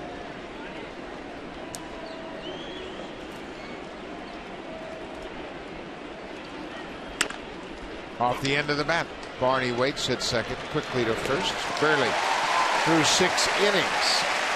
Blue Jays need to figure out something against the Rays bullpen. They trail by 3.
Races in true HD with MLB.TV Premium. Watch every out-of-market game live in HD on more than 400 devices with MLB.TV Premium. Real live-time highlights, live look-ins, pitch tracking, and more. Every night on every device. Visit BlueJays.com for more details. And Buck, during that post-game celebration last night, Kevin Pillar came up to me and he said, how many games do we need to win to clinch the AL East? I said, well, a combination of your wins and Yankee losses. He cut me off. He said, no, I don't care about Yankee losses. We're not worried about Yankee losses. How many wins do we need?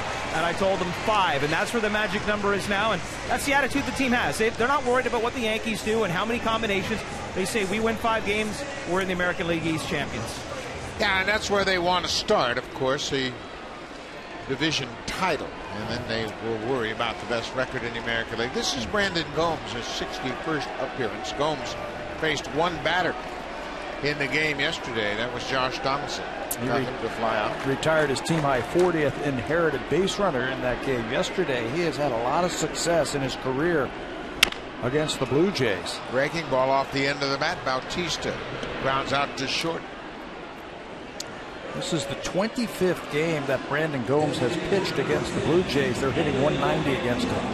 Fastball, breaking ball, nice little splitter. He does a good job of keeping the baseball out of the middle of the plate.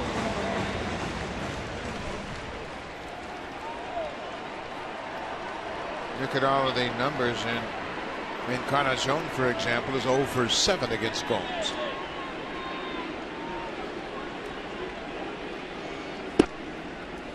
Breaking ball starts inside and catches the inside corner.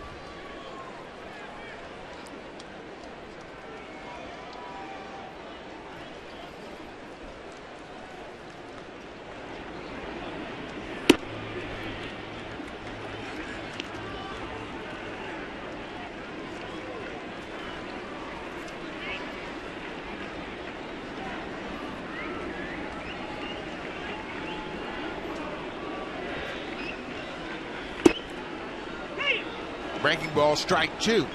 Pretty nasty right there.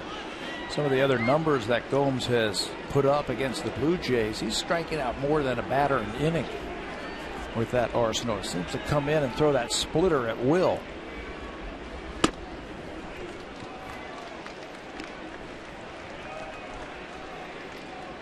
Tampa Bay has incorporated their bullpen today. Matt Andrews started. He threw 54 pitches in 3 innings. Andy Romero went an inning and 2/3. Andrew Bellotti got an out, and now Brandon Gomes. Blue Jays used 7 relievers in yesterday's ball game. In a 9-inning game, they used 7 relievers.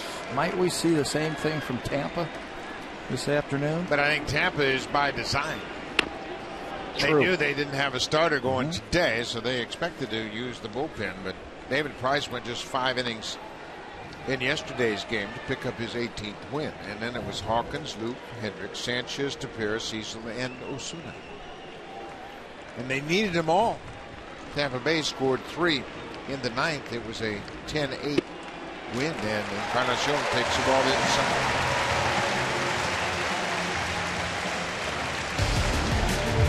This copyrighted telecast is presented by authority of Rogers Blue Jays Baseball Partnership and may not be reproduced or retransmitted in any form.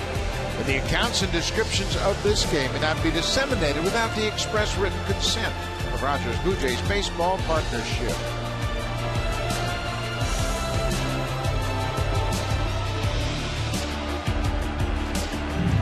Justin Smoak turns around to bat left-handed for a second time this afternoon. He had an RBI double in the first, batting left-handed.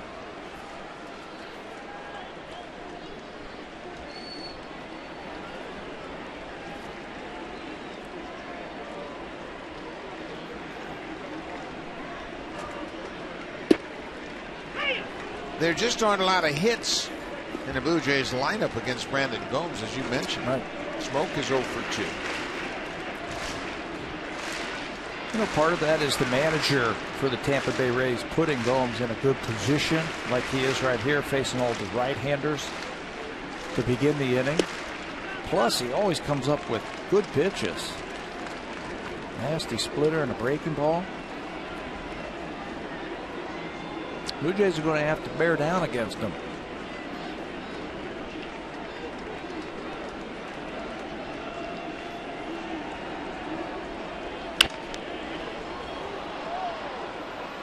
Two balls and 2 strikes to the Blue Jays first baseman.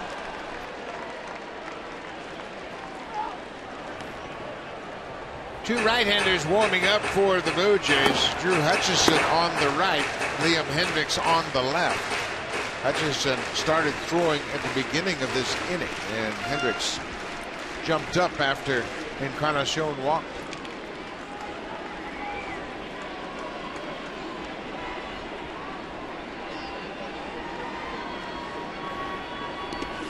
Bounced in the dirt. Full count, 1 out. Keanu Navarro waits on deck. Blue Jays aren't done yet. They got some big bats, and they can erase the deficit in a heartbeat. Yeah, that is something that has really been a constant this whole season, that these guys do not give away at bats. They are up there. I don't care what the score is, what the inning is. They are up there battling you. Swing and a drive deep to right. This one is way back.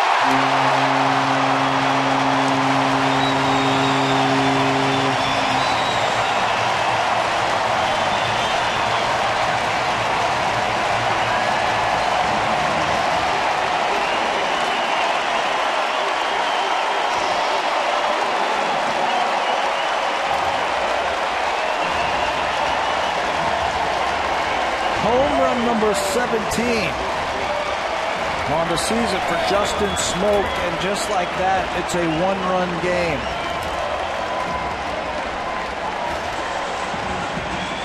Smoak with 2 more RBIs.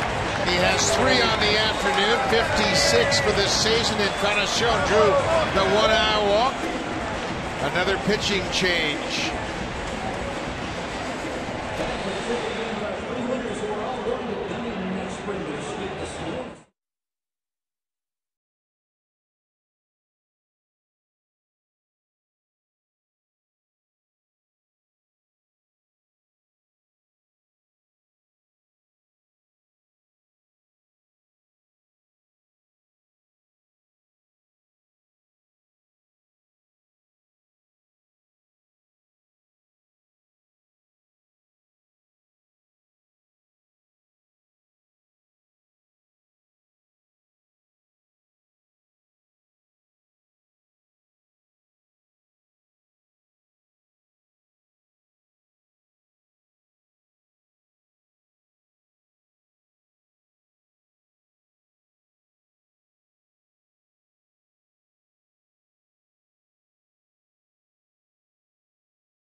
This swing of the bat results in his 17th home run of the year. He has driven in all the runs for the Blue Jays this afternoon. First time up, he sliced the ball down the left field line, and this time he turns on that fastball. You could just tell that, once he keeps that front shoulder in, tucks it in there, and the swing gets a little bit shorter, he's got plenty of power. And he has gotten the Blue Jays right back into this ball game. 1 out, Deanna Navarro facing Xavier Cedeno. Cedeno pitched 2/3 of an inning yesterday. Gave up a single to Kevin Pillar, struck out Colabello as a pinch hitter, and got Ben Revere to end his outing. There's a base hit down the left field line. Deanna Navarro hustling up the line. Brandon Geyer will keep him at first base. Another big hit for Deanna Navarro. That's what you want to do. You want to welcome a guy in who just comes into the ball game. Welcome him in with a base hit. If not for another stellar play by Geyer, the left fielder, that ball gets by him. It's extra bases, but he hustles over there, cuts that ball off, holds Navarro to a single, and just like that, told you it was going to be a bullpen day. Kevin Cash is on the phone, and Jim Hickey is back out on the mound.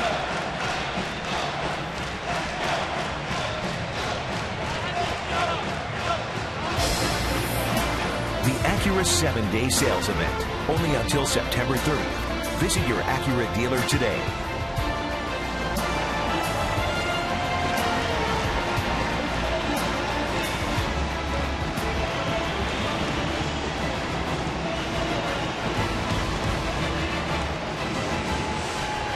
Jim Hickey with a quick visit to the mound to talk to Xavier Cedeno. Justin Smoak with a 2-run home run. Smoak has driven in all 3 Blue Jay runs this afternoon. Deanna Navarro with a 1-out single. He's camped out at first. Kevin Pillar 0 for 2 so far.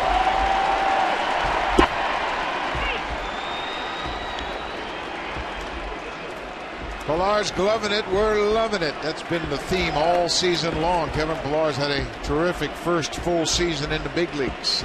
12 home runs for Pillar. He's hit 2 on this homestand. Ball in the dirt. Cedeno came into the game yesterday. First batter he faced, Kevin Pillar.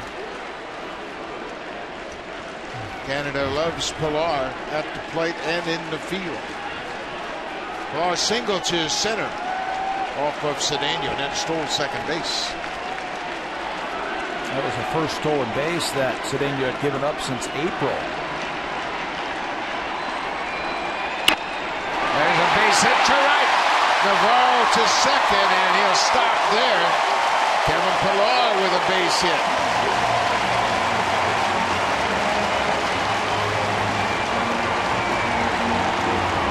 Boy, Pilar's swing looks so good right now.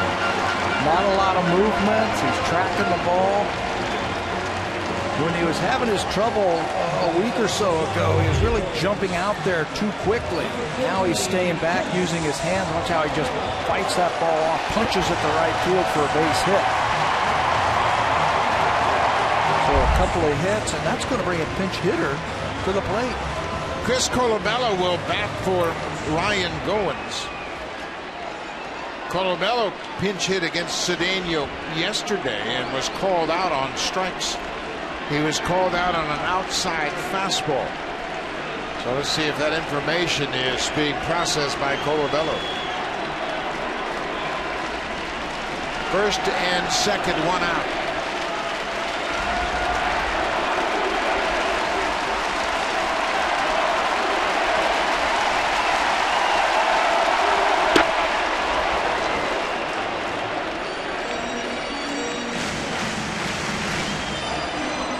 One of the best batting averages this season for the Blue Jays with runners in scoring position.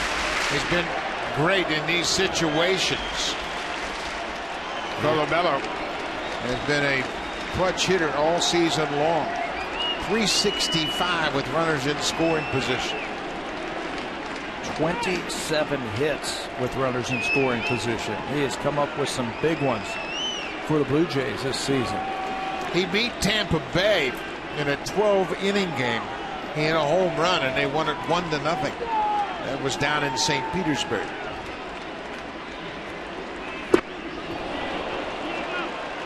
Checked his swing according to Cole Schreiber. Ball and a strike. Blue Jays have scored 2 here in the 6th. Colabello pinch hitting for Ryan Goins.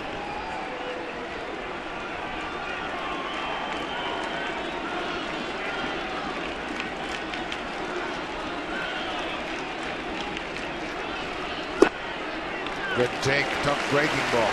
Doing one. Yeah, he's looking for something out over the plate. Sitting there through that breaking ball inside. Chris is very good at looking at something out over the plate, hitting it to right field or hitting it back through the middle.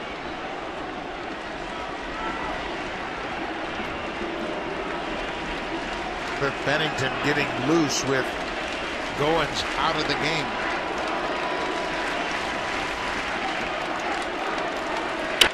Bouncing ball. Beckham steps on second, throws to first for the double play. Colabello bounces into the double play to end the inning. But Justin Smoak with a 2-run home run has made it a 4-3 Tampa Bay lead. Smoak with 3 RBIs. He's driven in all the Blue Jay runs today.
Don't miss a pitch with our in-depth live game tracker. Plus, the latest news, videos, and interviews on Canada's team. Download the new Sportsnet app today. Buck? Thank you, Barry Davis. Good crowd. Another sellout crowd. The 13th straight sellout here at Rogers Center. Mark Burley is done for the afternoon. Liam Hendricks comes on for his 56th game of the season, and it's been a great season for Liam Hendricks.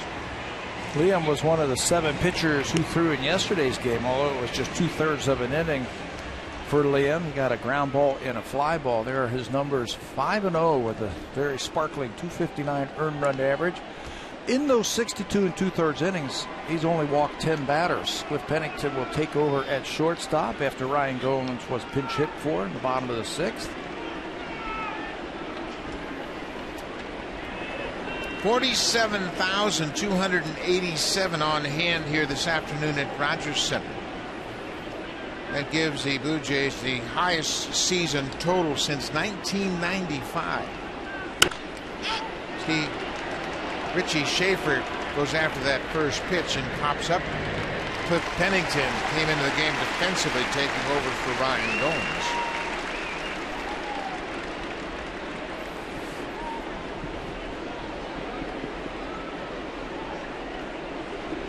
Marcus Stroman sporting a new do.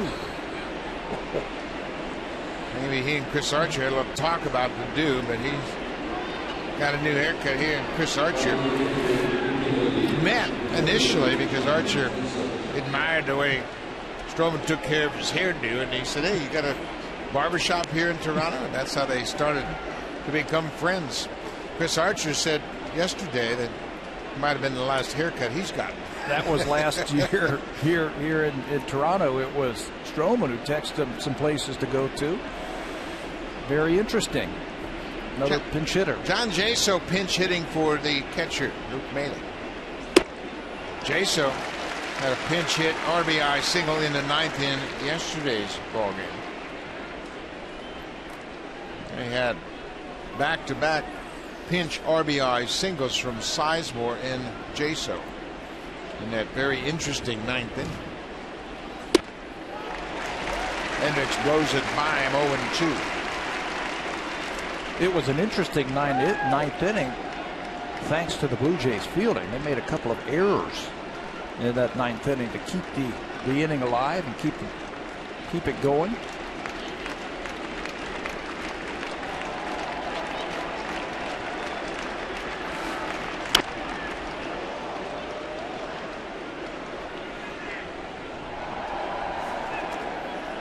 Liam threw just 8 pitches in his 2/3 of an inning yesterday.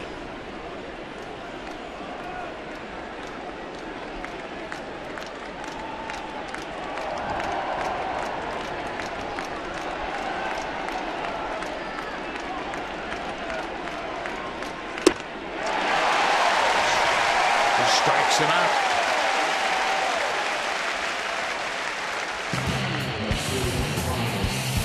Make your renovation a cut above during the DIY Expert Sale.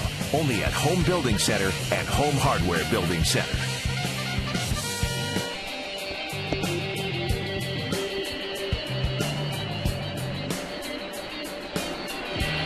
Two down, back to the top of the order. The left fielder Brandon Guyer.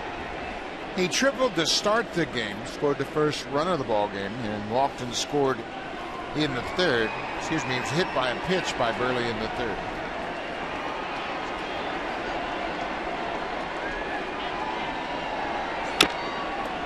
Bounces this one foul.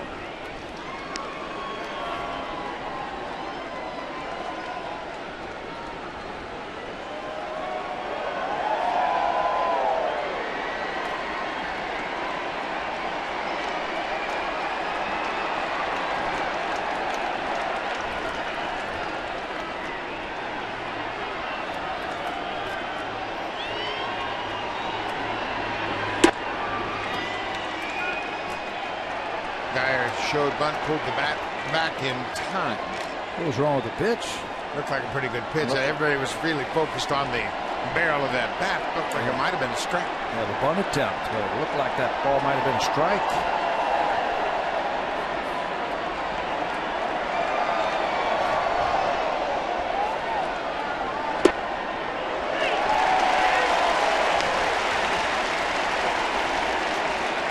Hendricks will play an important role in the postseason, as he has the ability to come in and get the strikeouts. Get the strikeout. He could also give you multiple innings if you need it, or finish off an inning and give you one more. Plenty of fastball. He's feeling it today. 97. Yeah, and I think that's important, and you make a great point. If he comes in to get the final out of one inning, he can come back and give you another inning to bridge.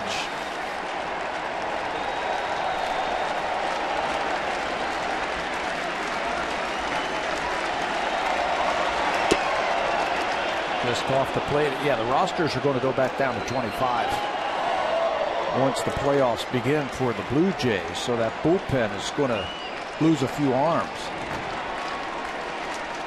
And it's difficult to really set up your entire roster until you know who you're going to play. 3-2, 2 outs.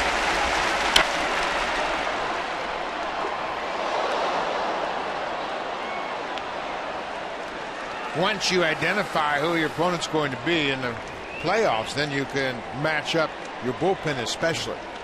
Might be able to carry an extra left-hander, maybe another right-hander, or might not need as many relievers in a certain situation. That's another thing why these games are important. You might play a wild card team.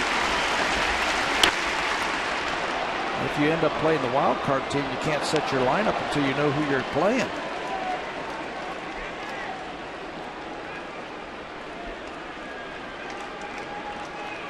If the Blue Jays end up with the best record in the American League, they would play the winner of the wild card game, and then, of course, the outcome wouldn't be determined until that game was finished. 3-2, another full count pitch. He got it. Hendricks with another good inning of work out of the pen. 3 up, 3 down with a couple of strikeouts. It's a one-run game. Barney Revere and Donaldson will bat for the Jays.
From members of the Major League staff, minor league coaches, and alumni. Attend the Blue Jays National Coaching Clinic January 8th through 10th at Rogers Center. Learn baseball tips and drills that you can take back to your local baseball association. Go to bluejays.com/baseball academy for more. And Buck, as a former manager, part of that drill is learning how to take pitchers in and out of ball games as much as we're seeing today. Kevin Cash, he attended that one evidently, because he has been hard at work making these pitching changes. Jake McGee will be the third left-hander that has pitched here this afternoon. He's coming back from injury, making just his 37th appearance. In fact, he spent a couple of stints on the disabled list this year. He had some problems with his elbow, had some surgery in the offseason, did not start the season with this team. And then he had some knee problems, had a meniscus surgery, and missed 35 games. He was just reinstated yesterday, the hard-throwing left-hander out of the pen for Tampa Bay. Missed 35 games because of that knee surgery. He throws a first pitch strike to Darwin Barney.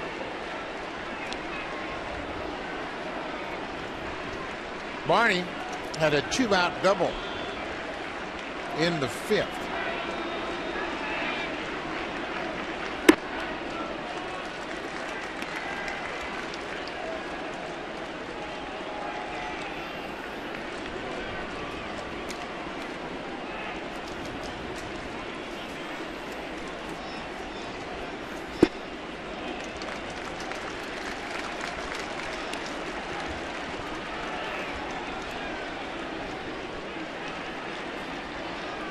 Jake McGee will get that fastball up in the upper 90s.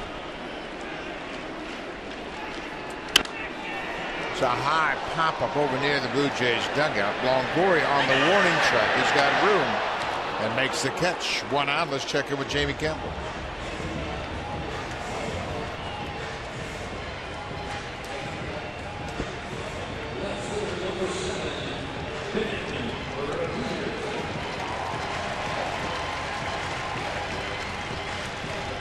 The Yankees have been thinking about acquiring Dustin Ackley for quite a while, and he has come up with some big hits down the stretch for them. That one went really unnoticed, really. At the trade deadline, you said, okay, the Yankees got Dustin Ackley. What's the big deal? It's turned out to be a really nice deal. Well, as soon as they acquired him, he went under the DL, so it was really under the radar. Ben Revere, he's 0 for 2 with a walk.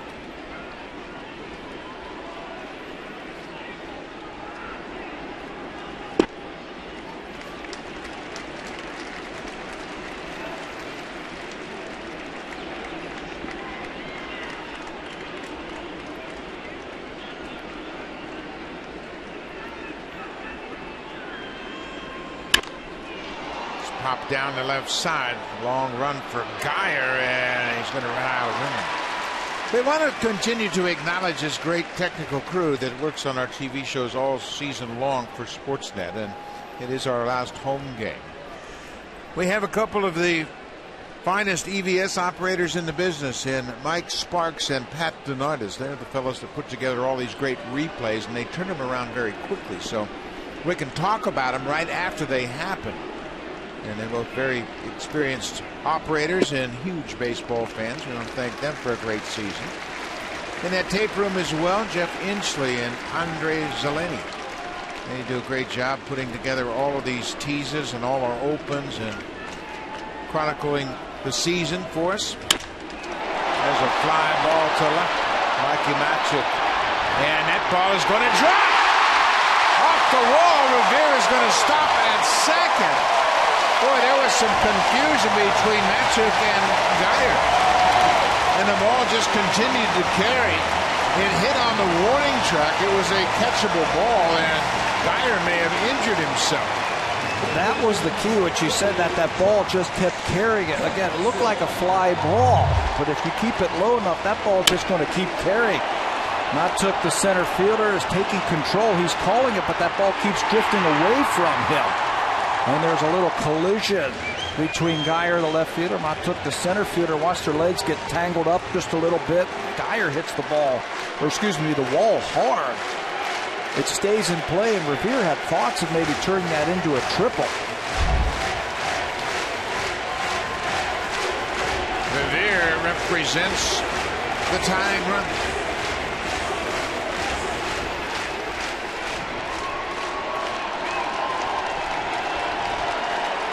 Geyer hit that fence hard. Josh Donaldson.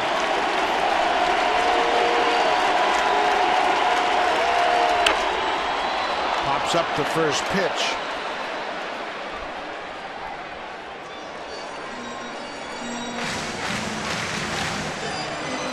He has come through for the Blue Jays all season long.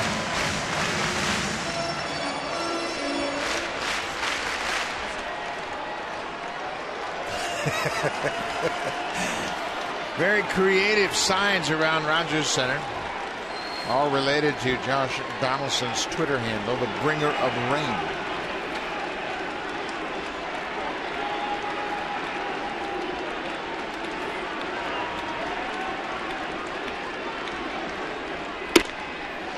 Donaldson is first in the American League in RBIs at home. He has driven in 68 runs during home games for the Blue Jays.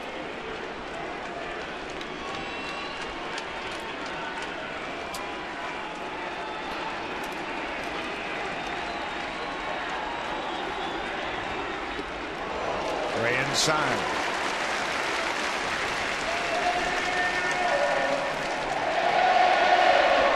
Donaldson has also collected 34 go-ahead RBIs and 19 game-winning RBIs. That's what I mean about big hits all season long.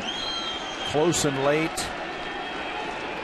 Home runs, doubles, triples. I mean, he has electrified this crowd all season.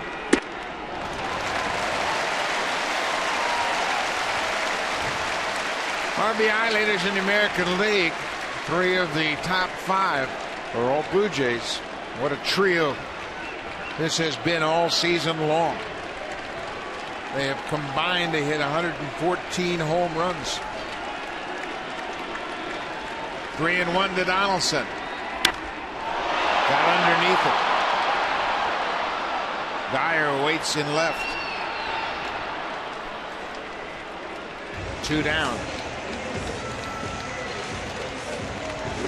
So McGee's not out of the woods yet. Donaldson pops out to left. Now Jose Bautista will bat.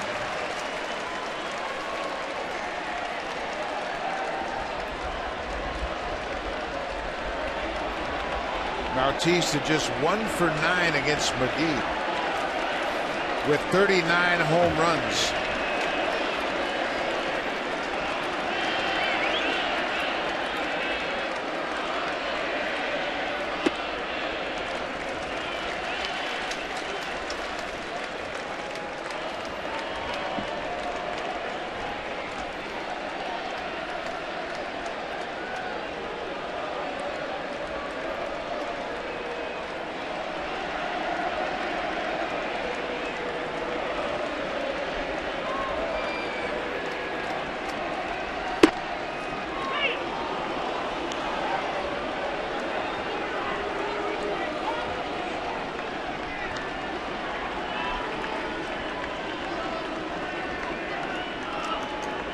One and one to Bautista. Tampa Bay has a 4-3 lead. Blue Jays trying to sweep the Rays in this final home series of the season.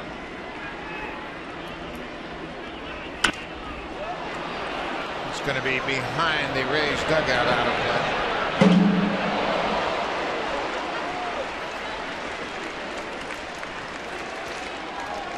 Jose has put together a pretty nice month of September so far. He's hit 8 home runs so far in September.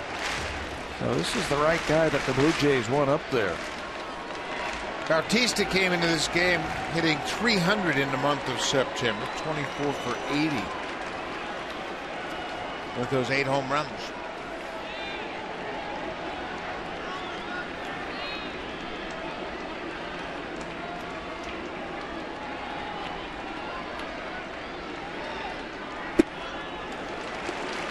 Slow breaking ball. 2-2. Yeah, normally you're going to get a lot of heat from Jake McGee. He's got a good fastball and a sharp breaking ball. And this is his first appearance since missing the last 35 games.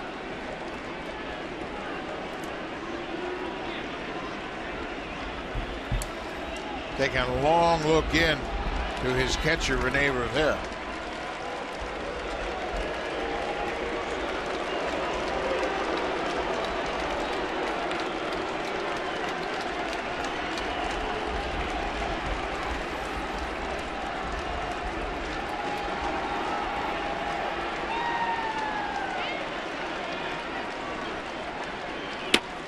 That's off Rivera's glove, and we go back to the screen. Rivera moves up.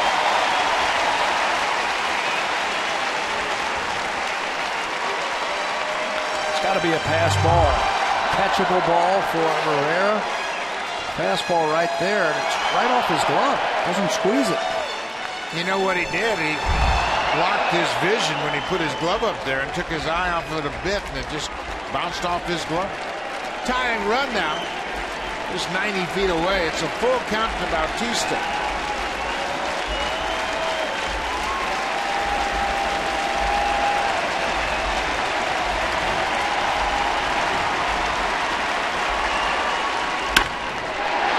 Shot, glove by Longoria.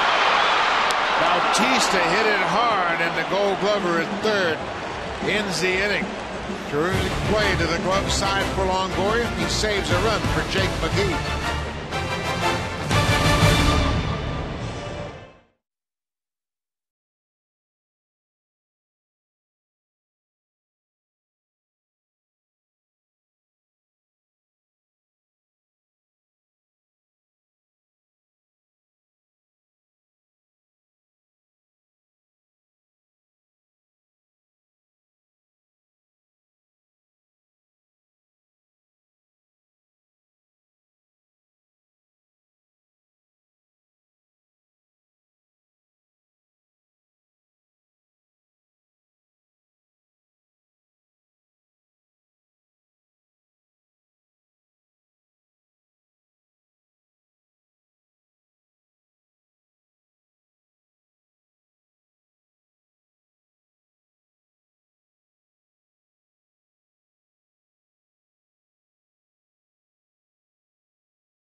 And each and every day you can go on to sportsnet.ca and vote for today's play of the game. You can do that after every game on sportsnet.ca. And we just saw one terrific play that just robbed Jose Bautista of a base hit.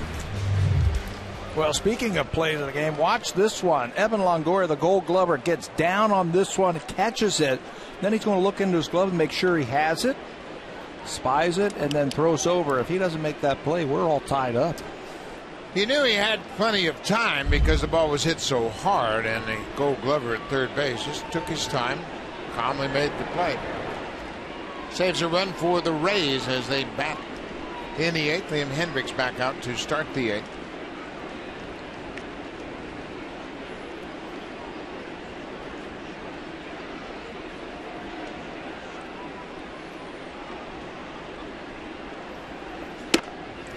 We want to finish up on our acknowledgement of this great crew here at Rogers Center that helps us out. The video operators, Chris Mitchell and Victor Bruck.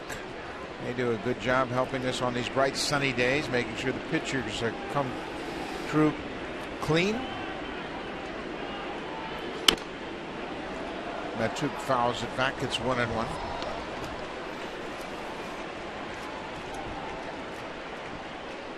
Duet operator that gets all those great fonts on your screen that you see right now, Kevin Schneer, helps us out with that. He does a great job working that machine down in the truck.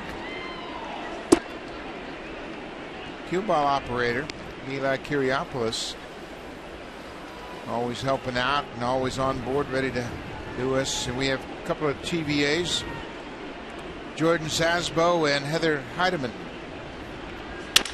That's a broken bat up the middle. Pennington throws high over Smoak into the camera bay, and that'll be an error as Matuk will end up at second. Maybe an ill-advised throw right there because Matuk could really run. It'll be an infield hit and an error as that ball is out of play. Might have been better off just to hold on to that baseball, keep that runner at first base. Really no chance to get him. You can see it. Matuk had already crossed over the bag. So that will be an error on Cliff Pennington.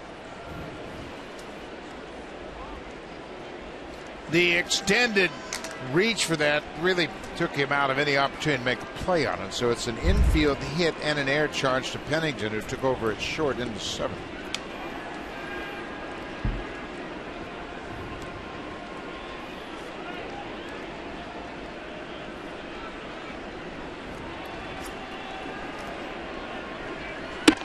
Longoria takes one inside. On our crew, our Fox box operator is Greg Otterman, and our runner, who does a great job making sure that Pat and I are hydrated throughout the course of the season, Sandy James. I want to thank Sandy for all of his efforts.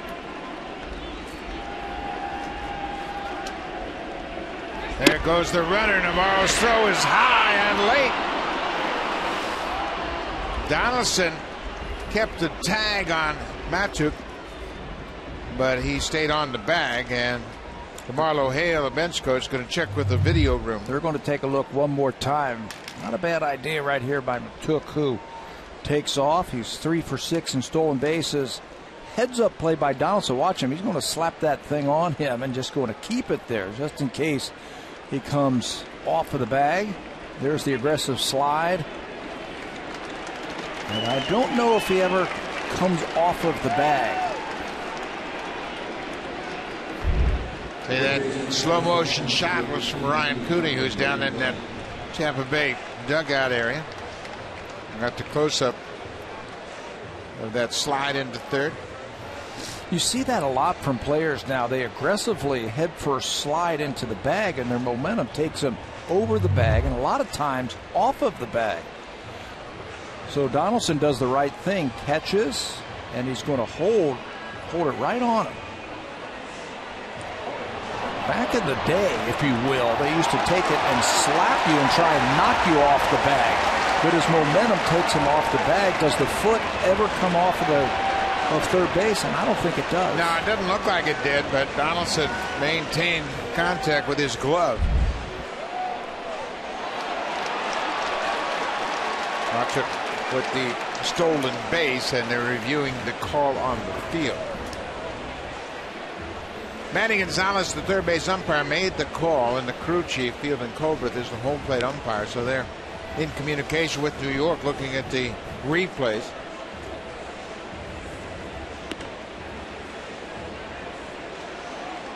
You can see he keeps that glove right on him.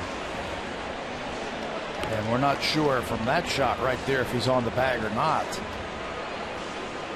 Boy, that's really difficult to tell.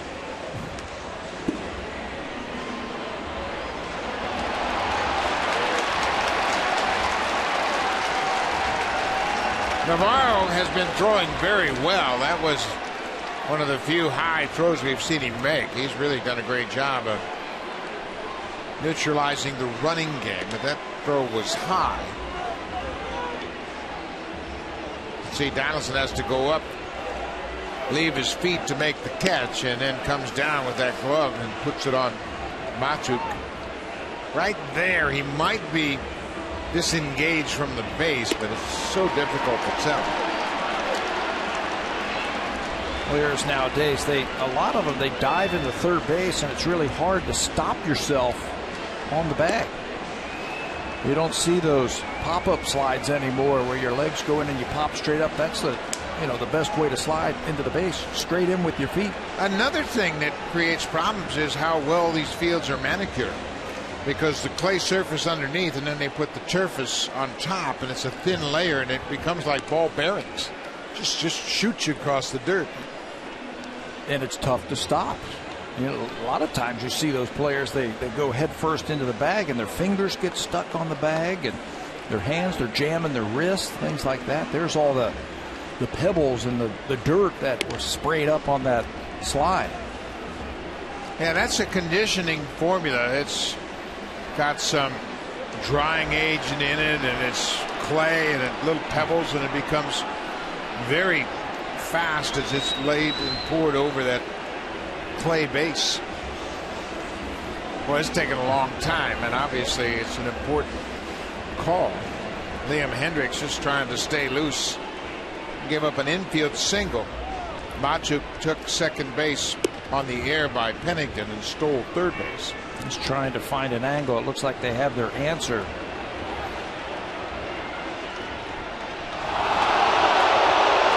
play will stand.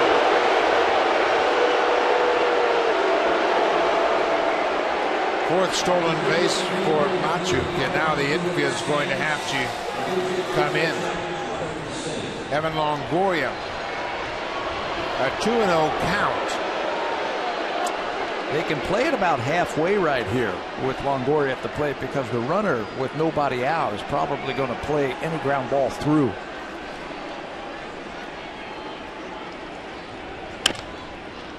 Just outside of third. 2-1. Longoria has been their best hitter over the years. Told you at the beginning of this game, he's had the most home runs by a third baseman since 2008. He's also had the most RBIs, the most doubles, second most walks, and he's played in the second most games as a third baseman. And he just saved a run for Tampa last inning. Ground ball, and they're going to have a shot at that too. What a job by Donaldson. Boy, you mentioned it. They were going to play it safe, and Smoak took off. Donaldson always heads up. What an out at third. First out of the inning. You know, that's just a mental mistake right there. You're told by your coach, hey, let's make the ball go through. There's nobody out. We're in the middle of our lineup, our best RBI guys, but for some reason he took like a step or two off of third base when that ball was tapped to third, and Josh Donaldson always heads up, and he's always going to try and make this play. Watch Smoak at third base, 1.5 step, and that's all it takes. Donaldson tags him, and that is a huge out for the Blue Jays. Well, what a great play. What a heads-up reaction by Donaldson to dive back into that base and get Liam Hendricks out of a nasty situation. Aaron Sanchez coming out of the bullpen with Longoria at first and 1 out. Logan Forsythe will bat against Sanchez when we come back.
And of course, the Royals have an impact on the Blue Jays as to who will have the best record in the American League.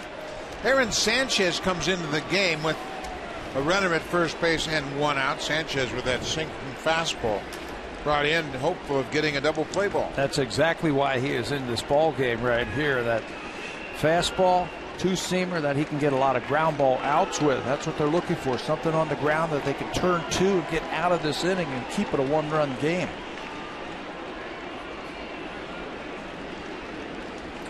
Cleanup hitter is Logan Forsythe. He had an RBI single in his first at bat. Upstairs. Aaron was part of the brigade of relievers who we saw yesterday. 7 of them out of the pen. Aaron threw a very clean inning. That was in the 8th inning yesterday. 3 up, 3 down. A 7-pitch inning for Sanchez, and Forsythe is late on that heater.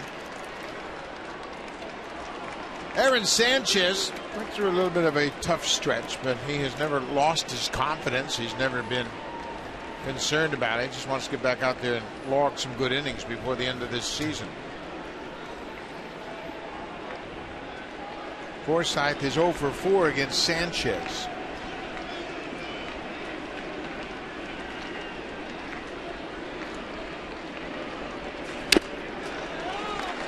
Well, that sinker ball is tough to square up.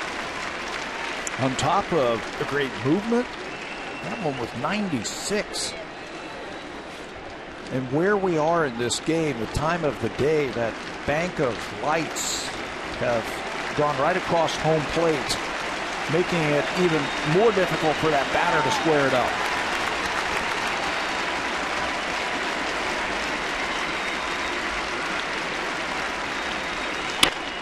Ground ball right to Barney. He'll step on the bag, go to first. Sanchez gets the double play they were looking for. So the Blue Jays trail by a run as we head to the bottom of the 8th. Now time for a Blue Jays Central update. Here's Jamie Campbell in great song.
$24.99 a month.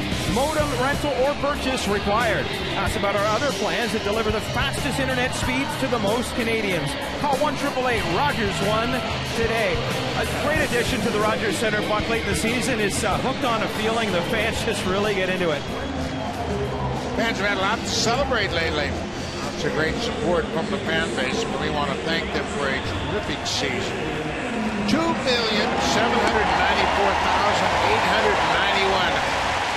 have flocked to Rogers Center this season. That's the highest total since 1995, and it's a late season push that has contributed to that great number. Great job, and they have been treated to an outstanding season this year by the Blue Jays. It has been a lot of fun. Alex Colomé has taken over as the 8th inning man for Kevin Cash's team. There are his numbers, 6-5 with a .395 earned run average for Colomé. He's got a good arm, but at times he can get a little wild. You can see that whip a little bit high at 1.3. Delivers a first pitch strike to Edwin Encarnacion. Boy, anywhere in this order, one swing of the bat and it's a tie game. Preferably with a guy on base, so they can go ahead. Colomé has 8 holds now, all of them since August the 19th. Colomé made 13 starts. We mentioned how the Rays lost a couple of key starters early in the season. Swing and a drive. That ball is going to hang up. Matuk, boy, he took a funny route to that ball. but he makes the catch. Encarnacion's retired. Now time for Drive of the Game, presented by the Acura 7-day sales event. Only until September 30th. Visit your Acura dealer today. Justin Smoak has had a nice afternoon. He doubled in a run his first time up, and this is going to be his 17th home run. A 2-run drive at the 6th inning. Lands on the second deck.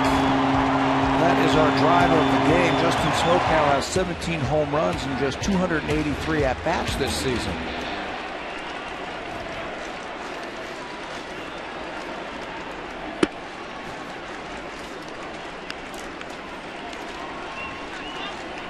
Smoak responsible for all 3 Blue Jay runs. He had an RBI double in the first and a 2-run home run in the 6th.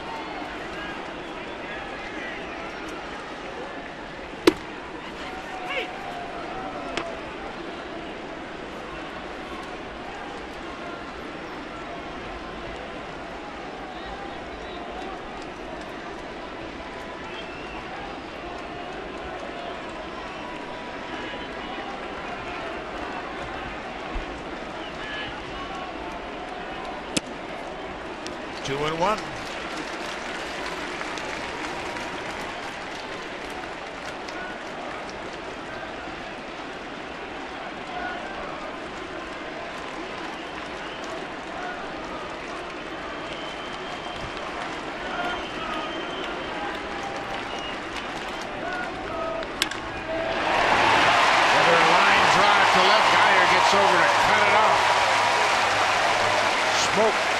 With a 3-hit game. Boy, that is a pretty swing. When a guy throws that hard by Colomé, all you got to make sure is you got to get that ball out in front. And that's exactly what Smokey does. Stays on this one. He doubled down the left field line. His first time up, homer to right, now on the left center field. He singles and will probably have a pinch runner. So Smoak collects his 3rd 3-hit game of the season. And he'll give way to the pinch runner. Nice day at the plate for Justin Smoak. 3 RBI day with a home run.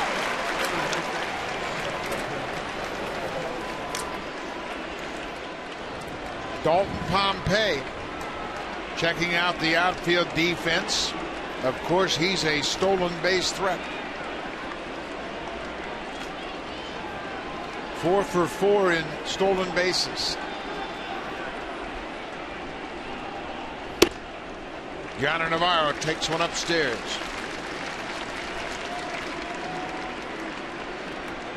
Yonder signaled off Xavier Cedeno as a right-handed hitter back in the 6th. Blue Jays will do their homework on Colomé to see how long it takes him to get that ball to home plate. He's got that leg kick, that long leg kick. They might try and steal a base. He's done a pretty good job of giving his catchers a shot. They've caught 5 of 8 potential base stealers with Colomé on the mound. He's made 13 starts, so he's had a lot of innings under his belt. He's got that exaggerated slide step. He really doesn't pick that front leg up very high, so if they do try and steal, it's going to be tough.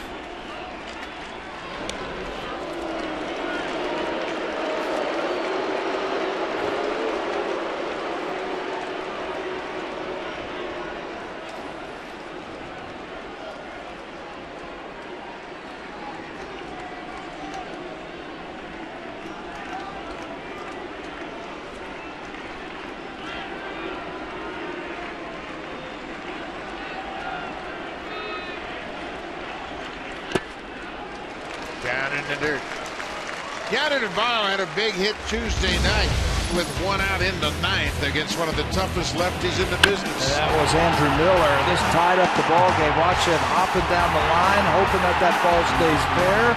It's true. Right down the line, that tied the ball game up and sent this place into a craziesville. If he does it again, you'll see the same type of reaction. He is looking for something inside, some kind of fastball inside that he can hit for extra bases. Got underneath that one. Steven Souza Jr. battling the sun makes the catch, and Navarro just missed it. He had a good rip at it. Well, now there are 2 outs.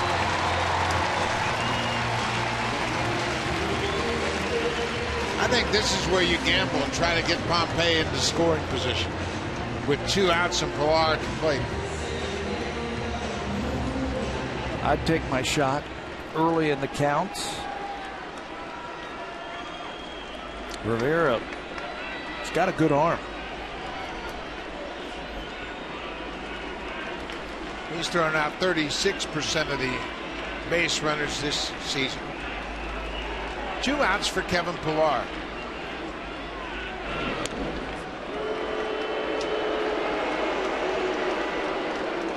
Kevin singled to your right his last time up.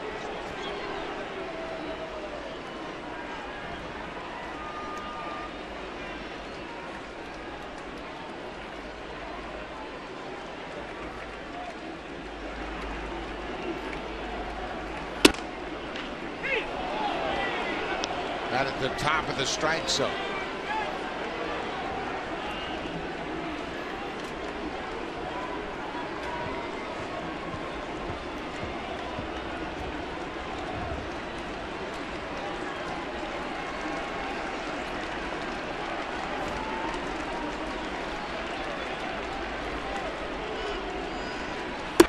Way outside. Ball and a strike.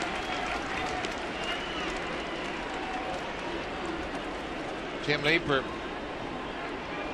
conversing with Pompey. They both look across the diamond at Luis Rivera going through those signs. Looks like Dalton can take another half a step. He's been getting back pretty easily against Colomé. See how easy he gets back, so he could take another step and get 1 foot on the AstroTurf.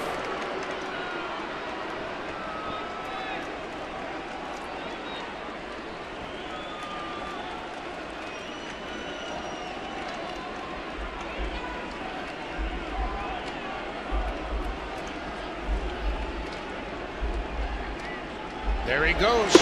Cut on and missed. Throw is short. And Pompey is 5 for 5 in stolen bases. They're tying runs in scoring position.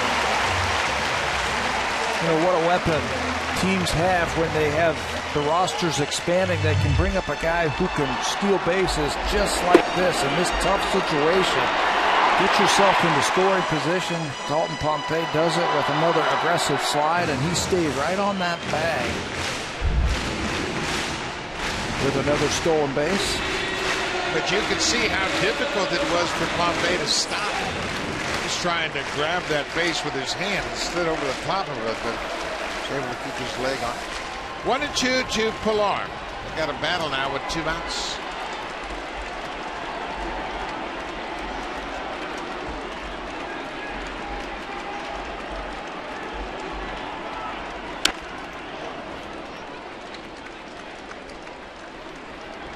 Kevin hit that right off the end of the bat, just checking on his bat, making sure it's okay.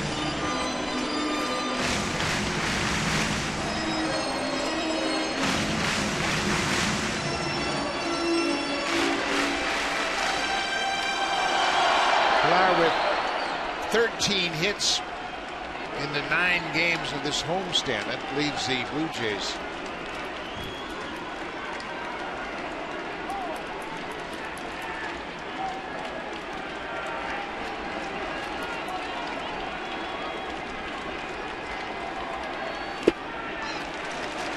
two.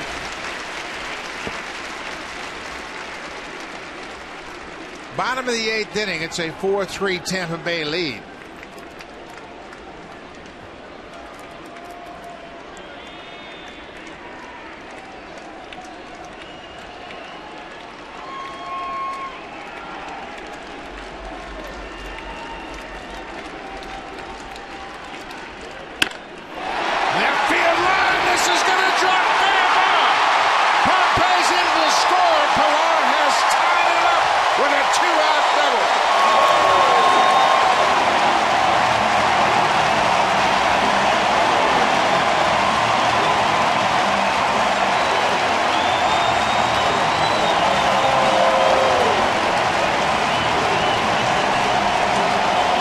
certainly does love Pilar. So do the Blue Jays right now. We noted the last time up how comfortable he has been looking at the plate after he singled off of Cedeno. This time, gets that high pitch and sends it down the left field line for extra bases. Pompey's going to score easily. He changes places with Pompey, and the Blue Jays have fought back to tie it.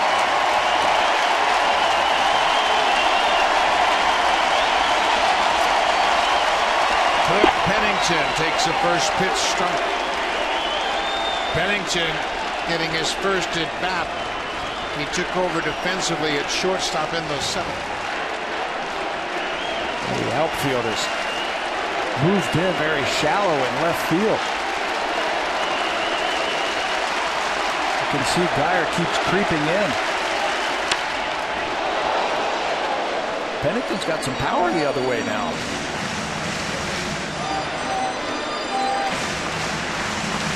4-4 ball game.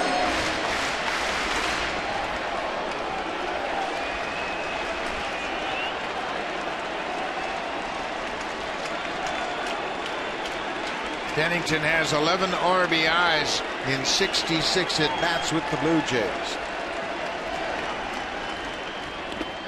Ball in the dirt.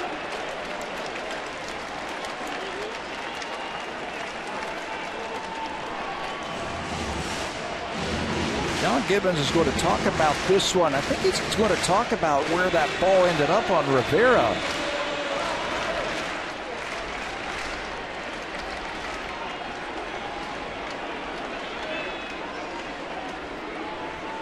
That ball looked like it got stuck right here. You can see Donaldson in on that. That ball got stuck somewhere on Rivera. And Gibby's going to talk about it. It's a breaking ball in the dirt. Did you see where he pulled it out of? It's like it got behind his chest protector or something. Phelan Cobra asking for some help from his umpiring mates. You see the chest protector of Rivera. Now watch this ball bounce. And it gets stuck under his chin, but it's not. It's just caught on that neck. And I don't even think that's a concern. I know it got stuck under there. It's only if you use your equipment to trap a ball, like taking your mask off and trapping a baseball. I don't think that has anything to do with stoppage of play or any kind of interference. It was just an inadvertent trap. 1-2, 2 outs. Pilar at second.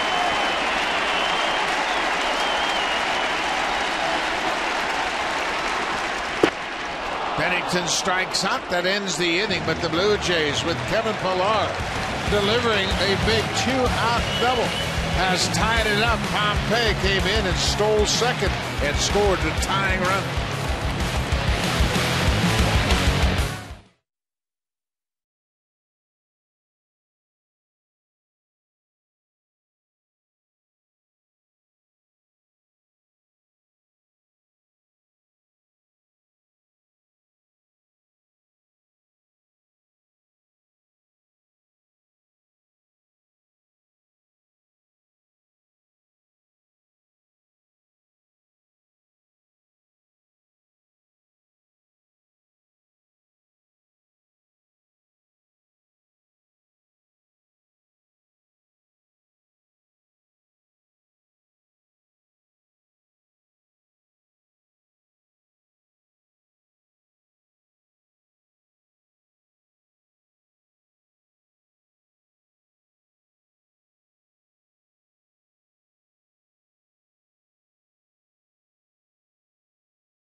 Brett Cecil comes in with this game tied up at 4-4. Cecil pitched in yesterday's game.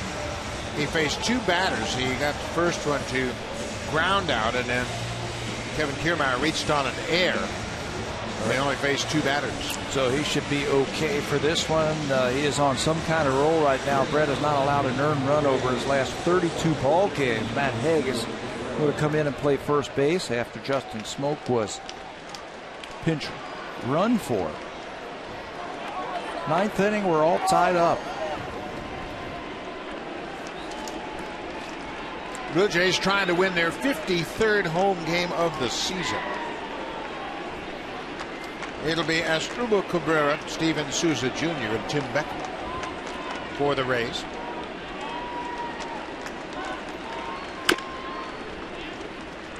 First pitch, Cabrera fouled it off. Cabrera 0 for 3 this afternoon. He was 3 for 3 with a walk in last night's game, yesterday afternoon's game. Reaching base all 4 times, so he is a dangerous hitter at the plate.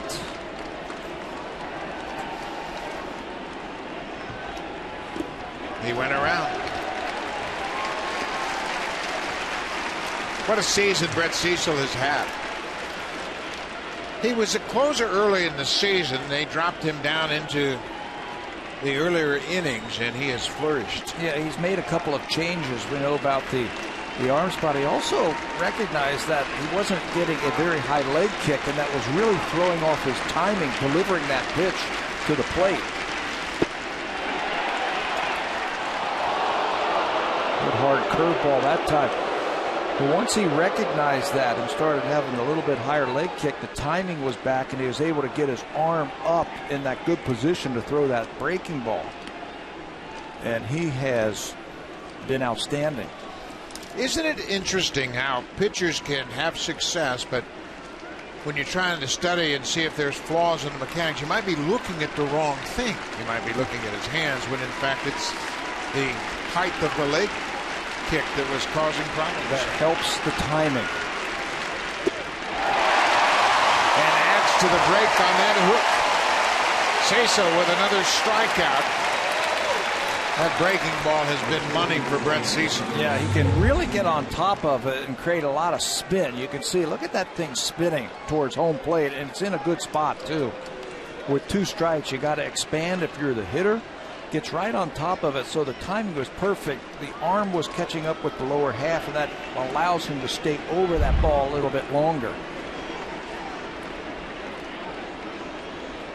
Steven Souza Jr.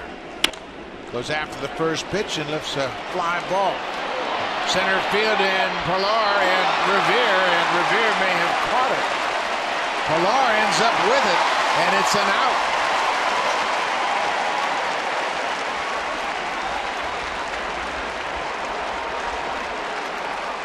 We got all kinds of things going on this play. That was a fly ball Texas leaguer that Pilar apparently caught. And Josh Donaldson was standing at second base when Souza came around, and it looked like they ran into each other. Right at second base.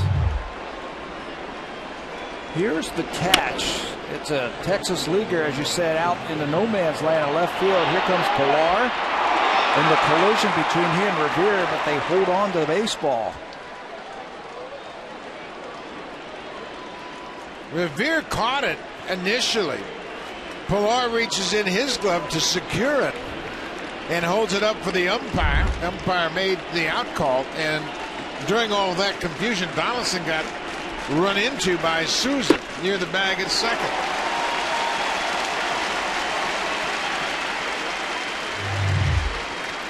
Here is Souza coming around the bag, and he looks like he might have spiked him. He stepped on the back of his heel.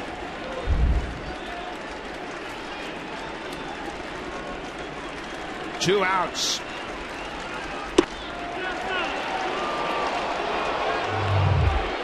Souza is thinking about going to third because there's nobody there. And yeah, it looked like he just stepped on the back of his heel or maybe kicked him by accident. Little looper to Haig at first, and Cecil is out of the inning. A strikeout, a good defensive play in the outfield, and a soft liner. We'll go to the bottom of the ninth. Darwin Barney, Ben Revere, and Josh Donaldson. It's a 4-4 game.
Ball deep to left center for Donaldson. That's home run number 40.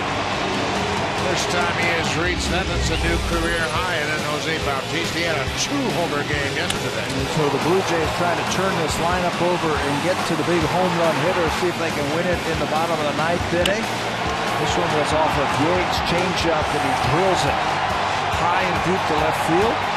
That became their 10th run of the game. They needed all of them as they won that game 10-8. Now they're trying to win it in walk-off fashion. The final home game of the regular season, and the Toronto Blue Jay fans have come out in record numbers. This is the 13th straight sellout. They've been chanting MVP all afternoon every time Donaldson bats or makes a play. It's the 9th spot in the batting order. Darwin Barney, the scheduled hitter. Steve Jeltz comes in. His 69th appearance. He'll face the pinch hitter, Ezequiel Carrera. Jeltz hasn't worked in a week. Last worked on the 20th versus Baltimore. 69 appearances now for Jeltz. That's tied for 5th most in the American League.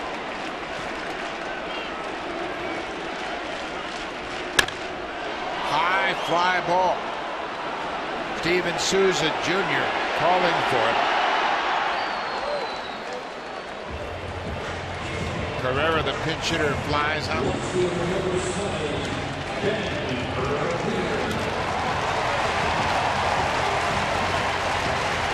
Ben Revere doubled in the 7th. 1 for 3 in the afternoon.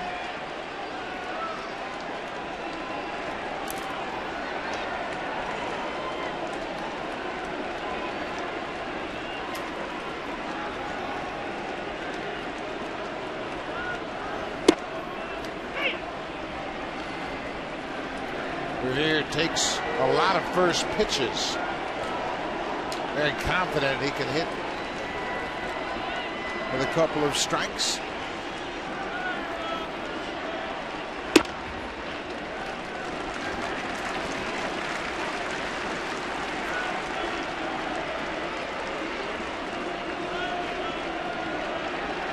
Infield in on the left side. Thinking if he would try and drop the bunt down. They are guarding a line on the right side.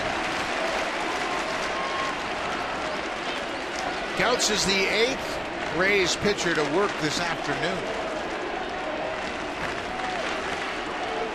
that Andres started. He went just 3 innings, and that was by design. There's a drive to left. Geyer gives ground, and Revere is retired. Third baseman number 20, Josh Donaldson.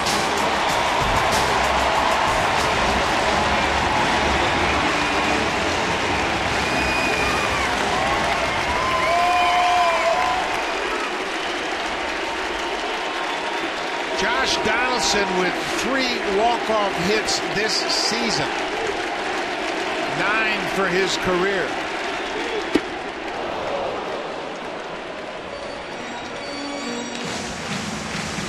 Donaldson had a walk-off home run April 18th against Atlanta in the 10th. A 3-run walk-off home run May 26th against the White Sox in the 9th.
Hits like that. His 10th career walk-off hit. His 3rd walk-off home run of the season. I think he just won the MVP this afternoon with that hit.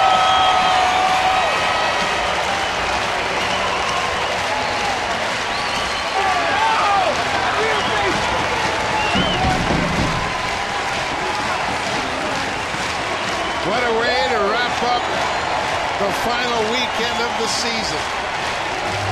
You know, it doesn't get any better than that. Breaking ball, it hangs over the middle of the plate, and he has done this time and time again this season. Donaldson, he knows he got it. Back up breaking ball, and he can get into the home run trot as that thing's going to leave here in a hurry. Blue Jays win their 53rd game of the season here at home. And look at the This one's over.